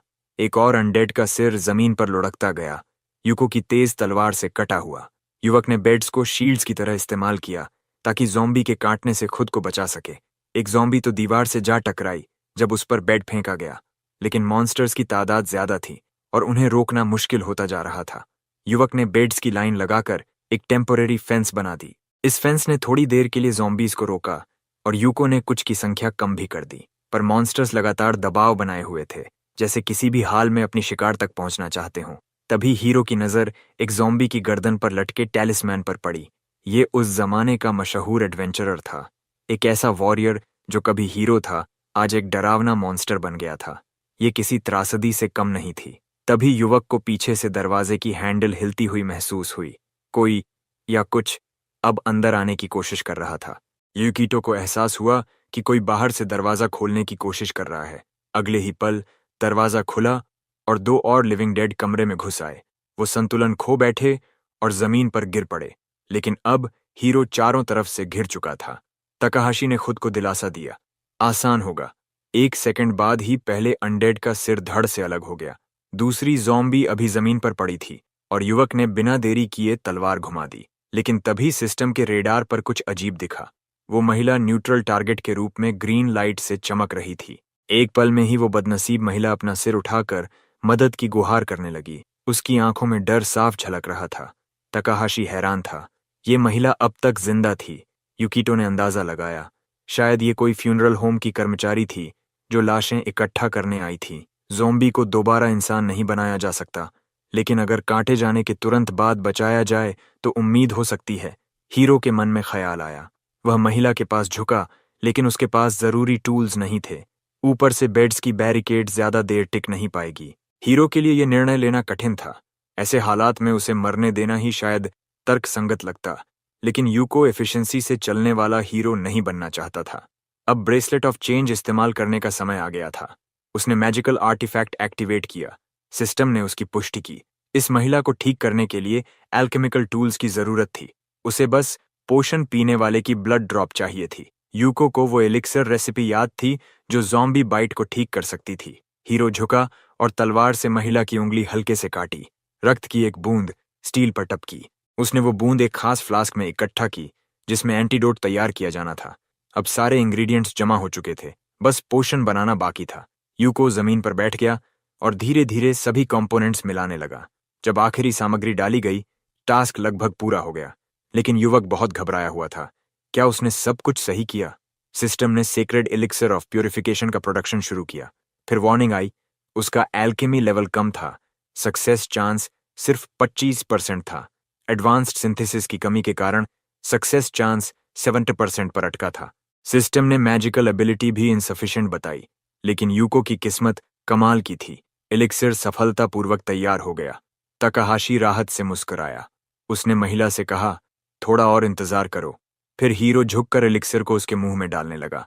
जैसे ही पोषण महिला के शरीर में गया, वह जादुई प्रकाश से चमकने लगी। कुछ सेकंड में चमक गायब हुई और महिला बेहोश हो गई। हीरो ने चैन की सांस ली। वो खुश था कि महिला की जान बच गई। अब उसने उसे उठाकर बैठाया और होश में लाने की कोशिश की। फिर वह अपने हथियार की ओर मुड़ा। अब बारी थी उन ज़ॉम्बीज की। यूको ने अपनी तलवार उठाई। अब एक्शन का वक्त था। तभी उसने देखा, उसकी बनाई हुई फेंस अब हिल नहीं रही थी। दबाव खत्म हो चुका था। युवक ने दरार से झांका और जो उसने देखा, उससे यूकीटो जैसे अनुभवी हीरो की भी रूह कांप उठी। सारे ज़ॉम्बीज किसी काली सब्सटेंस की ओर खींच रहे थे, जैसे किसी अदृश्य आदेश का पालन कर रहे हों। जो अनडेड अंदर थे, वो काले पड़ने लगे। उनके मुंह और आंखों में हरा प्रकाश चमक रहा था। कोई रहस्यमयी ताकत उनकी मैजिक को अब्जॉर्ब कर रही थी। दर्जनों ज़ॉम्बीज मिलकर अब एक विशाल मॉन्स्टर बन चुके थे। वो मॉन्स्टर भयानक दांतों और दर्जनों टेंटिकल्स वाला बुरी तरह गुर्राया। हीरो के पीछे लगे बेड्स उसके गरजते स्वर से हवा में उड़ गए। यूकिटो समझ नहीं पा रहा था कि ये क्या बला है और कहां से आई। क्या ये भी उसी श्राप का विस्तार है? उसने सोचा। शायद जब वो पोषण बना रहा था, उसी दौरान कर्स ने खुद को एकजुट किया और भी शक्तिशाली बन गया। क्या ये कीमत है किसी असहाय को बचाने की कोशिश करने की? हीरो ने तलवार कसकर पकड़ी। अब ये लड़ाई सिर्फ जिंदा रहने की नहीं, रिडेम्पशन की भी थी। उसे ऐसी कोई चीज चाहिए थी जो एक ही झटके में सारे ज़ॉम्बीज को खत्म कर सके, लेकिन इतनी ताकतवर भी न हो कि पूरा हॉस्पिटल ही तबाह हो जाए। दुर्भाग्य से युवक के पास ऐसी कोई चीज नहीं थी। जैसे ही यूकिटो ने हालात की निराशा के बारे में सोचना शुरू किया, उसकी आंखों में अचानक उम्मीद की चमक उभरी। हीरो ने पीछे नजर घुमाई। कमरे के कोने में एक अल्केमिकल बोल रखा था। तभी क्रीचर ने अपनी टेंटिकल्स फिर से उसकी ओर बढ़ाईं। ताकाहाशी ने तलवार से एक ही वार में उन टेंटिकल्स को काट डाला। अब उसके दिमाग में एक योजना जन्म ले रही थी। युवक ने तय किया, एल्केमिकल किट उसकी लड़ाई में मदद कर सकता था। वो सिर्फ दवाइयां बनाने के लिए ही नहीं था। युवक दौड़कर किट की ओर बढ़ा और मुश्किल से एक मेटल बेड के पीछे छुप पाया। खतरा था, पर हीरो ने हिम्मत नहीं खोई। अगर तुम्हारे पास कुछ नहीं है तो उसे बना लो। यूको के मन में ख्याल आया। संकट में दिमाग पूरी रफ्तार पर काम करता है। उसकी नजर टेबल की मेटल लेग पर गई। उसने तलवार से पाइप का एक हिस्सा काट डाला। सिस्टम ने रिकॉर्ड किया, 4 legs फ्रॉम स्ट्रेचर obtained। तभी एक विशाल टेंटिकल ने उसकी ढाल को तोड़ डाला। योकीटो मुस्कुराया, कितना अधीर हो तुम। ताकाहाशी ने स्टील प्लेट उठाई और सिस्टम ने इस पल को भी दर्ज किया। सिस्टम की आर्टिफैक्ट टेबल में उसने शील्ड एक्टिवेट कर दिया। थोड़ा धीरे चलो और बेवकूफ भी बनो, हीरो ने कहा। युवक ने ढाल को सामने रख लिया। तभी 3 टेंटिकल्स तेजी से उसके पास पहुंचे। शील्ड हल्का और मजबूत था, काम आया। अब हीरो को एल्केमी किट में रेसिपीज की किताब चाहिए थी। ढाल से टेंटिकल्स को रोकते हुए यूको ने पन्ने पलटना शुरू किया। तभी उसकी नजर ब्लैक पाउडर के रेसिपी पर पड़ी।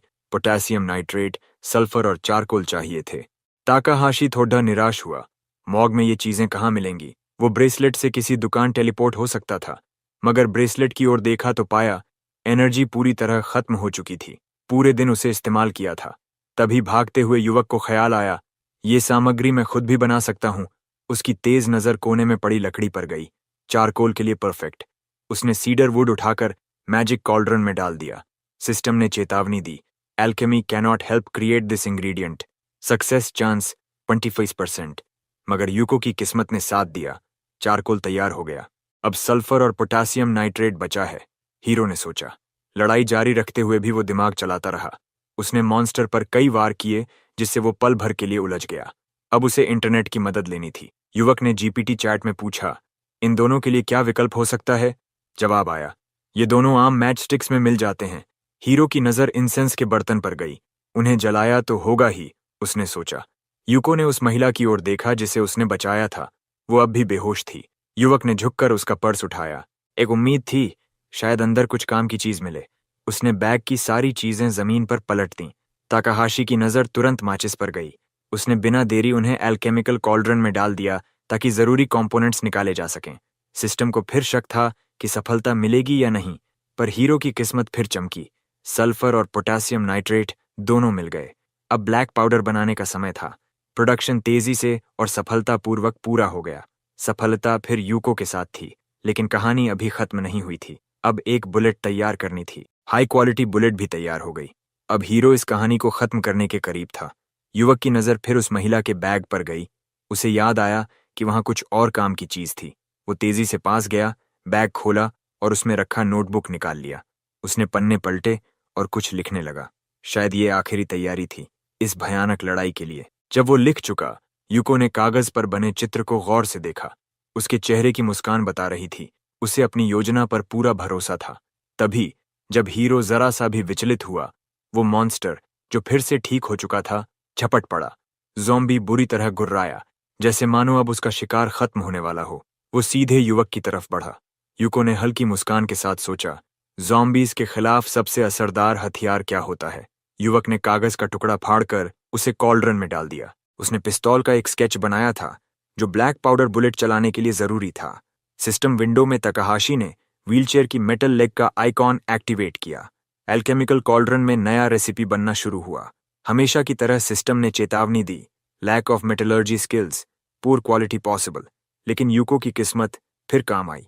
High quality self firing saw off shotgun तैयार हो गया। युवक लाशों का अपमान नहीं करना चाहता था, मगर अब वक्त बर्बाद नहीं कर सकता था। उसने होममेड हथियार में ब्लैक पाउडर बुलेट्स लोड की। अब आखिरी लड़ाई शुरू होनी थी। ताकाहाशी ने सीधे ज़ॉम्बी मॉन्स्टर के मुख्य सिर पर निशाना साधा। आज मैं तुम्हें दोबारा खत्म करूंगा, उसने मन ही मन कहा। युवक मॉन्स्टर के और करीब आने का इंतजार करने लगा। बस एक ही मौका था। सिस्टम की चेतावनी तेजी से आई, heroes class does not require fire arms, chance of explosion 30%। मगर यूको को अपनी किस्मत पर भरोसा था। वो सही निकला। गोली चल गई। ब्लैक पाउडर बुलेट्स सीधा ज़ॉम्बी की ओर बढ़ीं। खतरा और करीब आ रहा था, मगर राक्षस को समझ नहीं आया कि ये छोटा सा सुनहरा हथियार उसे कैसे खत्म कर सकता है। एक गोली टेंटिकल से टकराई जिसने सिर को ढक लिया था, मगर दूसरी सीधा सिर में लगी। उसी पल टूटे खोल जमीन पर गिरे। हीरो ने देखा, क्रीचर फिर से ठीक होने की कोशिश कर रहा था। एक आंख उग आई थी, लेकिन दूसरी ब्लैक पाउडर गोली ने उसे रोक दिया। ये सोचना भी मत, तकाहाशी ने कहा। इस बार वो रिजनरेट नहीं होने देगा। एक और शॉट से कई और सिर उड़े। युवक रुका नहीं, वो बार बार फायर करता गया। वो जिद्दी मॉन्स्टर भी हार मानने वाला नहीं था, लेकिन हीरो की जिद भी कम नहीं थी। दोनों हाथों में सॉ ऑफ शॉटगन्स पकड़े वो आगे बढ़ा। सिर पर गोली की बौछार करता गया। मॉर्ग की खामोशी में बार बार गनफायर की आवाज गूंज रही थी। एक और कार्ट्रिज ने मॉन्स्टर की टेंटिकल तोड़ दी। एक और शेल केसिंग टाइल्स पर गिरा। यूको ने ट्रिगर दबाया, लेकिन अब कुछ नहीं हुआ। सिस्टम ने बताया, कार्ट्रिजेज एम्प्टी। तभी मॉन्स्टर जमीन पर ढेर हो गया। उसके सारे सिर उड़े हुए थे। हीरो ने अपनी मेहनत का नतीजा ध्यान से देखा। वो यकीन करना चाहता था कि ये राक्षस सच में मर चुका है। ताकाहाशी ने गहरी सांस ली। उसे भरोसा नहीं हो रहा था कि ये भयानक मॉन्स्टर अब सच में खत्म हो चुका है। सिस्टम ने उसे बधाई दी। Curse of disaster destroyed. वो दुनिया में ऐसा करने वाला पहला व्यक्ति था। यूकिटो को सेक्रेड स्लेयर की उपाधि मिली। युवक ने सुना, समझा और मन ही मन खुश हुआ। आखिरकार ये डरावना सपना खत्म हुआ, उसने सोचा। मॉर्ग की गहरी खामोशी में उसे किसी के रोने की आवाज आई। वो वही महिला थी जिसे उसने बचाया था और अब तक भूल गया था। हीरो को अच्छा लगा, उसकी दवा ने असर किया था। लेकिन तभी उसे एक और बात याद आई। वो हॉस्पिटल का कर्मचारी नहीं था। उसके कपड़े मॉन्स्टर के खून से सने थे और हाथ में 2 सॉ ऑफ शॉटगन्स थे। अब मैं ये कैसे समझाऊंगा, युवक ने सोचा। अगर उसने कहा कि वही वो शख्स था जिसने सब ठीक किया, तो कोई यकीन नहीं करेगा। ऊपर से वो उस जगह में घुसा था जहां सिर्फ हॉस्पिटल स्टाफ को जाने की इजाजत थी। ये साफ इलीगल ट्रेसपासिंग था। तकाहाशी समझ गया, अब मुसीबत उसे घेरने ही वाली थी। उनके संसार में डंजन के बाहर फायर आर्म्स चलाना सख्त मना था। ये जिम्मेदारी का बोझ हीरो की कमर तोड़ने को था, लेकिन तभी उसे याद आया वो बेसमेंट में इनविजिबिलिटी क्लोक की मदद से चुपचाप उतरा था। अब फिर उसे इस्तेमाल करने का वक्त था। जैसे ही उसने क्लोक ओढ़ा, दरवाजे के पीछे आवाजें सुनाई दी। हेलमेट पहने एक आदमी चिल्लाया, लोकेटर्स एक्टिवेट करो, देखो कोई यहाँ छुपा तो नहीं, कोई पहले ही यहाँ घुस चुका है। हीरो ने निराशा में सोचा, ये बुरा हो रहा है। उसने ब्रेसलेट ऑफ वेरिएबिलिटी की तरफ देखा। उसकी ऊर्जा लगभग खत्म थी। युवक की स्टेल्थ स्किल्स बुरी तरह सीमित हो चुकी थीं। आर्टिफैक्ट पर लाल निशान जल रहा था, अंतिम चेतावनी। तकाहाशी ने आखिरी उम्मीद से ब्रेसलेट एक्टिवेट किया, जैसे दुआ कर रहा हो, एक बार और काम कर जाओ, मुझे यहां से ले चलो। हीरो को उम्मीद थी उसकी किस्मत फिर कमाल करेगी, लेकिन कुछ नहीं हुआ। क्या मेरी किस्मत सच में खत्म हो गई? उसने खुद से पूछा। इस बार सब उतना आसान नहीं था। तभी दो नाइट्स मॉर्ग में घुस आए। उनके हाथ में भाले थे। उनके पीछे 4 और सैनिक एक भारी चीज उठाए चले आए। एक सफेद कपड़ों में ग्रे बालों वाली लड़की ने उबासी ली। वो एक खास सीट पर बैठी थी जिसे सैनिक उठा रहे थे। हीरो ने तुरंत उन अनचाहे मेहमानों को पहचान लिया। ये क्लर्जी के लोग थे। सबसे पहले कमरे में घुसे वॉरियर ने तलवार आगे तानी। लेडी नयोमी, यहाँ एक संदिग्ध व्यक्ति है। लड़की ने फोन से नजर न हटाते हुए पूछा, क्या वो भगवान का दुश्मन है? नाइट बोला, मालूम नहीं, पर शक ही लग रहा है। नयोमी ने धीमी आवाज में जैसे ऊबते हुए कहा, ऐसा है क्या? फिर उसने फोन अपने एक सैनिक रीड को पकड़ा दिया। गेम लेवल आगे बढ़ाओ। नयोमी ने खुद को जबरदस्ती उस नरम सीट से उतारा और प्रार्थना के लिए हाथ जोड़े। हे स्वर्ग का साम्राज्य, अपने सेवक को और लूट, मेरा मतलब ट्रॉफीज दे, और मैं अनैतिक दानकर्ताओं के हाथों मारी न जाऊं। प्रार्थना के बाद उसने गुस्से से आंखें खोलीं। वो आगे बढ़ी। हीरो चुपचाप देखता रहा। अब क्या होगा? नयोमी कद में छोटी थी। वो यूको के पास आई, सिर उठाकर बोली, क्या तुम भगवान के दुश्मन हो? जवाब का इंतजार किए बिना बोली, नहीं, शायद तुमने ही इन लिविंग डेड को मारा है। मगर वो जानना चाहती थी, तुम्हें कैसे पता चला कि हॉस्पिटल मॉर्ग में ज़ॉम्बीज आने वाले हैं? लड़की को यकीन नहीं हो रहा था। कोई अनडेड की आहट उससे पहले कैसे जान सकता है? हीरो उलझन में था। अब तक उसने कोई कहानी सोच भी नहीं रखी थी। तभी एक आवाज गूंजी, मैंने खतरे को भांपकर इसे यहां भेजा। जैसे हवा से ही उयामा को समरीदो प्रकट हो गया। नेओमी चौंक कर बोली, ये तो खुद हीरो हैं। लड़की और उसके सैनिक झुक गए। मुझे शहर की और घटनाओं को संभालना था। मैं एक जगह नहीं रह सकता था, इसलिए मैंने इस युवक से मदद ली। उयामा ने मुस्कुराते हुए कहा और यूको की ओर आंख मारी। ऐसा है क्या? आपने ही इसे भेजा? नेओमी थोड़ी उलझन में बोली, फिर ताकाहाशी की ओर मुड़ी। अगर आप खुद हीरो को जानते हैं तो मुझे कोई शक नहीं, नेओमी ने कहा। उसकी नजर यूको की कारमा पर भी गई। हीरो चौंक गया। उसने कभी नहीं सुना था कि कोई इंसान की कारमा ऐसे देख सकता है। नाओमी ने अपने शब्दों की पुष्टि की, मैं लोगों के पाप और पुण्य डिजिटल संख्याओं में देख सकती हूँ। उसने कोमल मुस्कान से बताया। उयामा को सामरीदो हंसते हुए बोला, ये तो अपेक्षित था। चर्च की सबसे छोटी नोविस से हीरो के दिमाग में ख्याल कौंधा। तो ये रेयर स्किल है जो किसी एक काम से जुड़ा है। नेओमी थोड़ी शर्मा गई। फिर उसने पूछा, क्या ये युवक सेक्रेट बैटल में हिस्सा लेगा? सवाल सुन उयामा भी थोड़े असहज लगने लगे। नेओमी और यूको उसकी ओर सवालिया निगाहों से देख रहे थे। उयामा ने आखिरकार होश संभाला और हमेशा की तरह मुस्कुराते हुए नेओमी की बात को सही ठहराया। फिर उसने यूकीटो की ओर इशारा कर चर्च की लड़की से कहा, ये तुम्हारे लिए बहुत काम का रहेगा। ये मंदिर की दीवारों से पाप के बंधन हटाकर भगवान की कृपा लाएगा। उयामा ने पूरे जोश में कहा। नायोमी ने ताकाहाशी से बोला, अगर खुद हीरो तुम्हारी सिफारिश कर रहे हैं तो तुम मेरे साथ चलोगे? लड़की ने ठंडे स्वर में जोड़ा, मुझे कोई फर्क नहीं पड़ता कौन मेरी सेवा करता है, बस काम आना चाहिए। क्या इस कमरे में कोई मेरी भी राय पूछेगा या नहीं? हीरो ने गुस्से में कहा। एडवेंचरर ने माहौल संभालने की कोशिश की। अरे यूको मजाक कर रहा है। फिर उसने धीरे से गुस्से में कहा, जरा इधर आओ, हमें बात करनी है। दोनों युवक कमरे के कोने में चले गए। उम्मीद थी कि चर्च के लोग उन्हें न सुने। माफ करना, क्या तुम उस औरत का ध्यान रखोगे? ताकाहाशी ने कहा। दूसरे ने जवाब दिया, शायद तुमने टेम्पल क्लास चेंज के बारे में सुना होगा। हीरो ने हामी भरी, पर उसने साफ किया, उसे किसी नायोमी की सेवा में जाने का कोई इरादा नहीं। टेम्पल क्लास चेंज एडवेंचरर्स के लिए फायदेमंद होता है।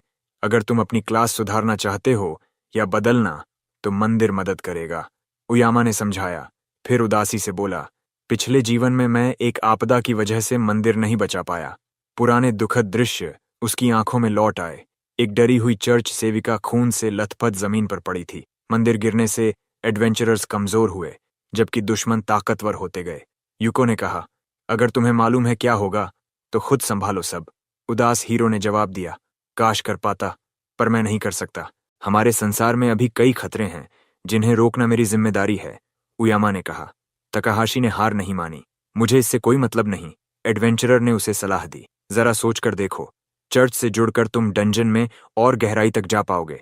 टेलीपोर्टेशन मिल जाएगा, बैरियर्स पार कर सकोगे। हीलिंग और सपोर्ट मैजिक सिर्फ चर्च के पास है। यही लोग एडवेंचरर्स को फ्लोर्स में ले जा सकते हैं। हीरो ने लंबी सांस ली। ठीक है, जैसी तुम्हारी मर्जी। उयामा को यकीन न हुआ कि उसने मान लिया, लेकिन अगले ही पल तकाहाशी ने उसका क्लोक पकड़कर गुस्से में कहा, इसके बदले कसम खाओ, मेरी फैमिली को हाथ तक नहीं लगाओगे। उयामा ने हाथ उठा लिए।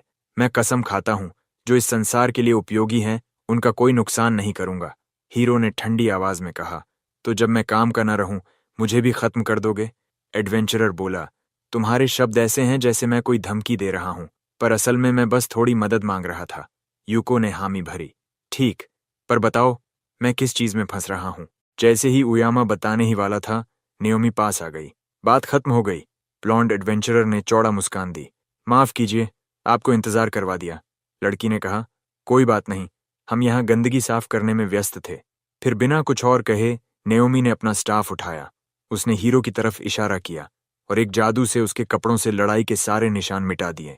कुछ सेकंड में ताकाहाशी ने देखा, अब वो एकदम साफ था। छोटी चर्च सेविका अपनी सवारी पर चढ़ गई। चलो, अब हमें पास के मंदिर जाना होगा। हीरो थोड़े परेशान था। उसे समझ नहीं आ रहा था ये सब क्यों हो रहा है। नेओमी ने फोन उठाया और बोली, हमें तुम्हारी ताकत की जांच करनी होगी। किसी ऐसे को काम पर रखना बेवकूफ़ी है जो लड़ भी न सके। लड़की फोन में झांकती रही। तभी 2 नाइट्स ने भाले उसकी ओर ताने। अब यूको के पास कोई चारा नहीं था। उयामा बोला, हाँ हाँ, इन्हें टेस्ट करो, मुझे जाना होगा। गुड लक मेरे दोस्त। और वो गायब हो गया। हीरो ने गहरी सांस ली। लगता है आज लंच के सपने छोड़ने ही पड़ेंगे। आखिरकार अस्पताल के बेसमेंट से निकलकर हीरो ने देखा कि चर्च बिल्डिंग सामने है। नेओमी और उसके नाइट्स के साथ वो अंदर गया। भीतर का मंदिर बाहर से कहीं बड़ा था। यूकिटो ने इधर उधर देखना बंद किया। सब कुछ गौर से देखने की उत्सुकता उसके चेहरे पर थी। लड़की ने कहा, अब परीक्षा शुरू होगी। तुम्हारा प्रतिद्वंदी एक सामान्य नाइट होगा। उसने अपने सैनिकों में से एक पर इशारा किया। वो योद्धा तुरंत लाइन से बाहर निकला। वो 4थी श्रेणी का नाइट था। उसने तलवार निकाल ली। तकाहाशी ने उसकी आंखों में देखा। एक नजर में ही युवक समझ गया कि उसका स्तर उससे ऊंचा है। नाओमी ने द्वंद्व की शुरुआत की घोषणा की। दोनों प्रतिद्वंदी एक दूसरे पर टूट पड़े। लड़की ने अपनी जेब से स्नैक्स निकाल लिए, मानो कोई तमाशा देखने आई हो। वो यूकिटो की हर हरकत को ध्यान से देख रही थी। दोनों की तलवारें टकराईं और इतनी तेज चिंगारी निकली कि जैसे बिजली कौंध गई हो। नाइट ने हमला किया, पर हीरो ने वार रोक लिया। उसने नोट किया, तलवारबाजी में ये नाइट कुछ कमजोर है। यूको ने सोचा, लगता है चर्च के सैनिकों की ट्रेनिंग रक्षा में ज्यादा होती है, पर लेवल के फर्क के बावजूद ये मुझसे खराब लड़ रहा है। ताकाहाशी ने सोचा। नाओमी को ये सब देखकर तसल्ली हुई, लेकिन उसने वहीं रुकने का इरादा नहीं किया। अब मैं तुम्हें भगवान की कृपा का एक नमूना दिखाती हूँ, लड़की ने कहा। उसने अपना स्टाफ उठाया और जादू सक्रिय किया। नाओमी ने कुछ अजीब शब्द बोले, हेरक्ली एक्सेल, और ऐसा लगा जैसे वो किसी को बुला रही हो। उसने फर्श पर स्टाफ पटका। उसका जादू पूरा हुआ। हीरो का प्रतिद्वंदी लाल ऊर्जा में लिपट गया। नाओमी ने अपनी शक्ति से उसकी क्षमताएं बढ़ा दीं। यूको को ऐसा मोड़ बिल्कुल उम्मीद न था। क्या आज की मुसीबतें कभी खत्म नहीं होंगी? युवक ने मन में कहा। जादू से ताकतवर बना नाइट तुरंत हमले के लिए दौड़ा।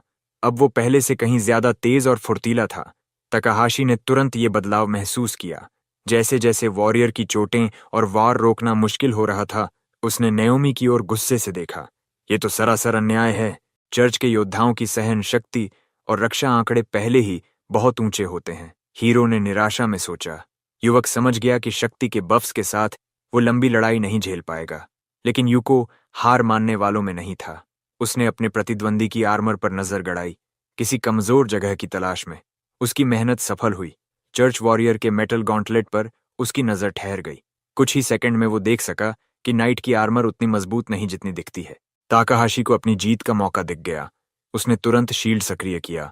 उसने सोचा, इतना बढ़िया मौका यूं ही गंवाना पाप होगा। युवक के हाथ में एक मेटल स्लैग का टुकड़ा प्रकट हुआ। ये धातु गलाने के दौरान निकलने वाला बेकार पदार्थ था। हीरो ने तय किया कि यही उसके प्लान में काम आ जाएगा। तभी जैसे ही लड़का ध्यान हटाए था, जादुई नाइट हवा में उड़ गया। वो यूकिटो के सिर पर होली हैमर गिराने ही वाला था, पर हीरो भी पीछे हटने वाला नहीं था। उसने बीस्टिंग नामक अपनी स्किल सक्रिय कर दी। सब कुछ इतनी तेजी से हुआ कि चर्च योद्धा संभल भी न सका। छोटा सा मेटल का टुकड़ा उसके आर्मर की कमजोरी पर लगा और उसे तहस नहस कर गया। प्लान सफल होता देख तकाहाशी ने अपना शील्ड जोर से प्रतिद्वंदी पर मारा। नाइट का मेटल ग्लव टूट गया। उसकी तलवार हाथ से छूट गई। हथियार गिरने से पहले ही यूको ने उसे लपक लिया। चर्च वॉरियर खुद के ही हथियार से हारा। ये शानदार जीत थी। ताकाहाशी ने राहत की सांस ली। उसने खुद को फिर साबित किया कि मुश्किल हालात में भी लड़ सकता है। युवक ने नाओमी से पूछा, क्या अब भी मुझे लड़ना है? चर्च मंत्री ने ताली बजाई और कहा कि यह प्रदर्शन काफी है। लड़की ने मुस्कुराते हुए कहा, तुम कुशल तलवारबाज हो। हीरो ने थकान से भरी आवाज में उसका धन्यवाद किया। उसने तलवार उसके मालिक को लौटाई और मन ही मन द्वंद्व के हर पहलू पर विचार करता रहा। मैं ताकतवर नहीं हूं, बस चर्च योद्धा बफ्स पर जरूरत से ज्यादा भरोसा करते हैं, ताकाहाशी ने सोचा। नाओमी फिर अपने फोन गेम में खो गई। अब तुम आजाद हो, फिर मिलेंगे, उसने कहा। ताकाहाशी ने उसे देखा, पर अब लड़की की उस पर कोई नजर नहीं थी। उसे दूसरी बार कहने की जरूरत न पड़ी। युवक ने पलटकर चर्च से बाहर कदम रखा। एक पल भी बर्बाद किए बिना वो घर की ओर दौड़ा, जहां उसकी माँ और बहन उसका इंतजार कर रहे थे। करीब 1 घंटे बाद गर्मागर्म खाना मेज पर सजा। आज माँ की चमत्कारी स्वस्थता का जश्न था। नोसोमी और यूकी की प्लेटों में सुनहरी दलिया थी, लेकिन तीसरी प्लेट काली पड़ चुकी थी। युवक ने हंसते हुए कहा, बोन अपेटी। वो ऐसे दिखा जैसे उसे दिख ही नहीं रहा कि उसकी थाली पूरी तरह जल चुकी है। नोसोमी ने सिर पकड़ लिया जब उसने देखा कि उसका भाई वो खाना खाने वाला है। यूकी ने बेटी से कहा, खाओ ना, यूको ने कितनी मेहनत की है। हीरो मुस्कुराया। उसकी माँ और बहन उसके बनाए खाने को छक रही थी। माँ अब पूरी तरह ठीक है। मैं वो कर पाया जो पिछले जीवन में नहीं कर सका, युवक ने सोचते हुए गर्व महसूस किया। अब हमारे पास पैसे हैं। नोमी, तुम अपनी जवानी खुलकर जी सकती हो, लेकिन ये भी तय नहीं कि वो दिन कभी नहीं आएगा जब मैं हीरो के लिए गैर जरूरी बन जाऊं और वो अपना वादा तोड़ दे। उससे पहले मुझे उससे भी ज्यादा ताकतवर बनना होगा, तभी मैं अपनी बहन की रक्षा कर पाऊंगा। युवक ने मन में कसम खाई। फिर उसने जला हुआ खाना खाना शुरू किया। नोसोमी ने उसे रोकने की कोशिश की, लेकिन यूको ने मुस्कुराते हुए कहा, जली हुई दालियां दुनिया की सबसे स्वादिष्ट चीज होती है। जब तक उयामा को समरीदो मुझे धमका नहीं रहा, मुझे मंदिर की स्थिति संभालनी होगी।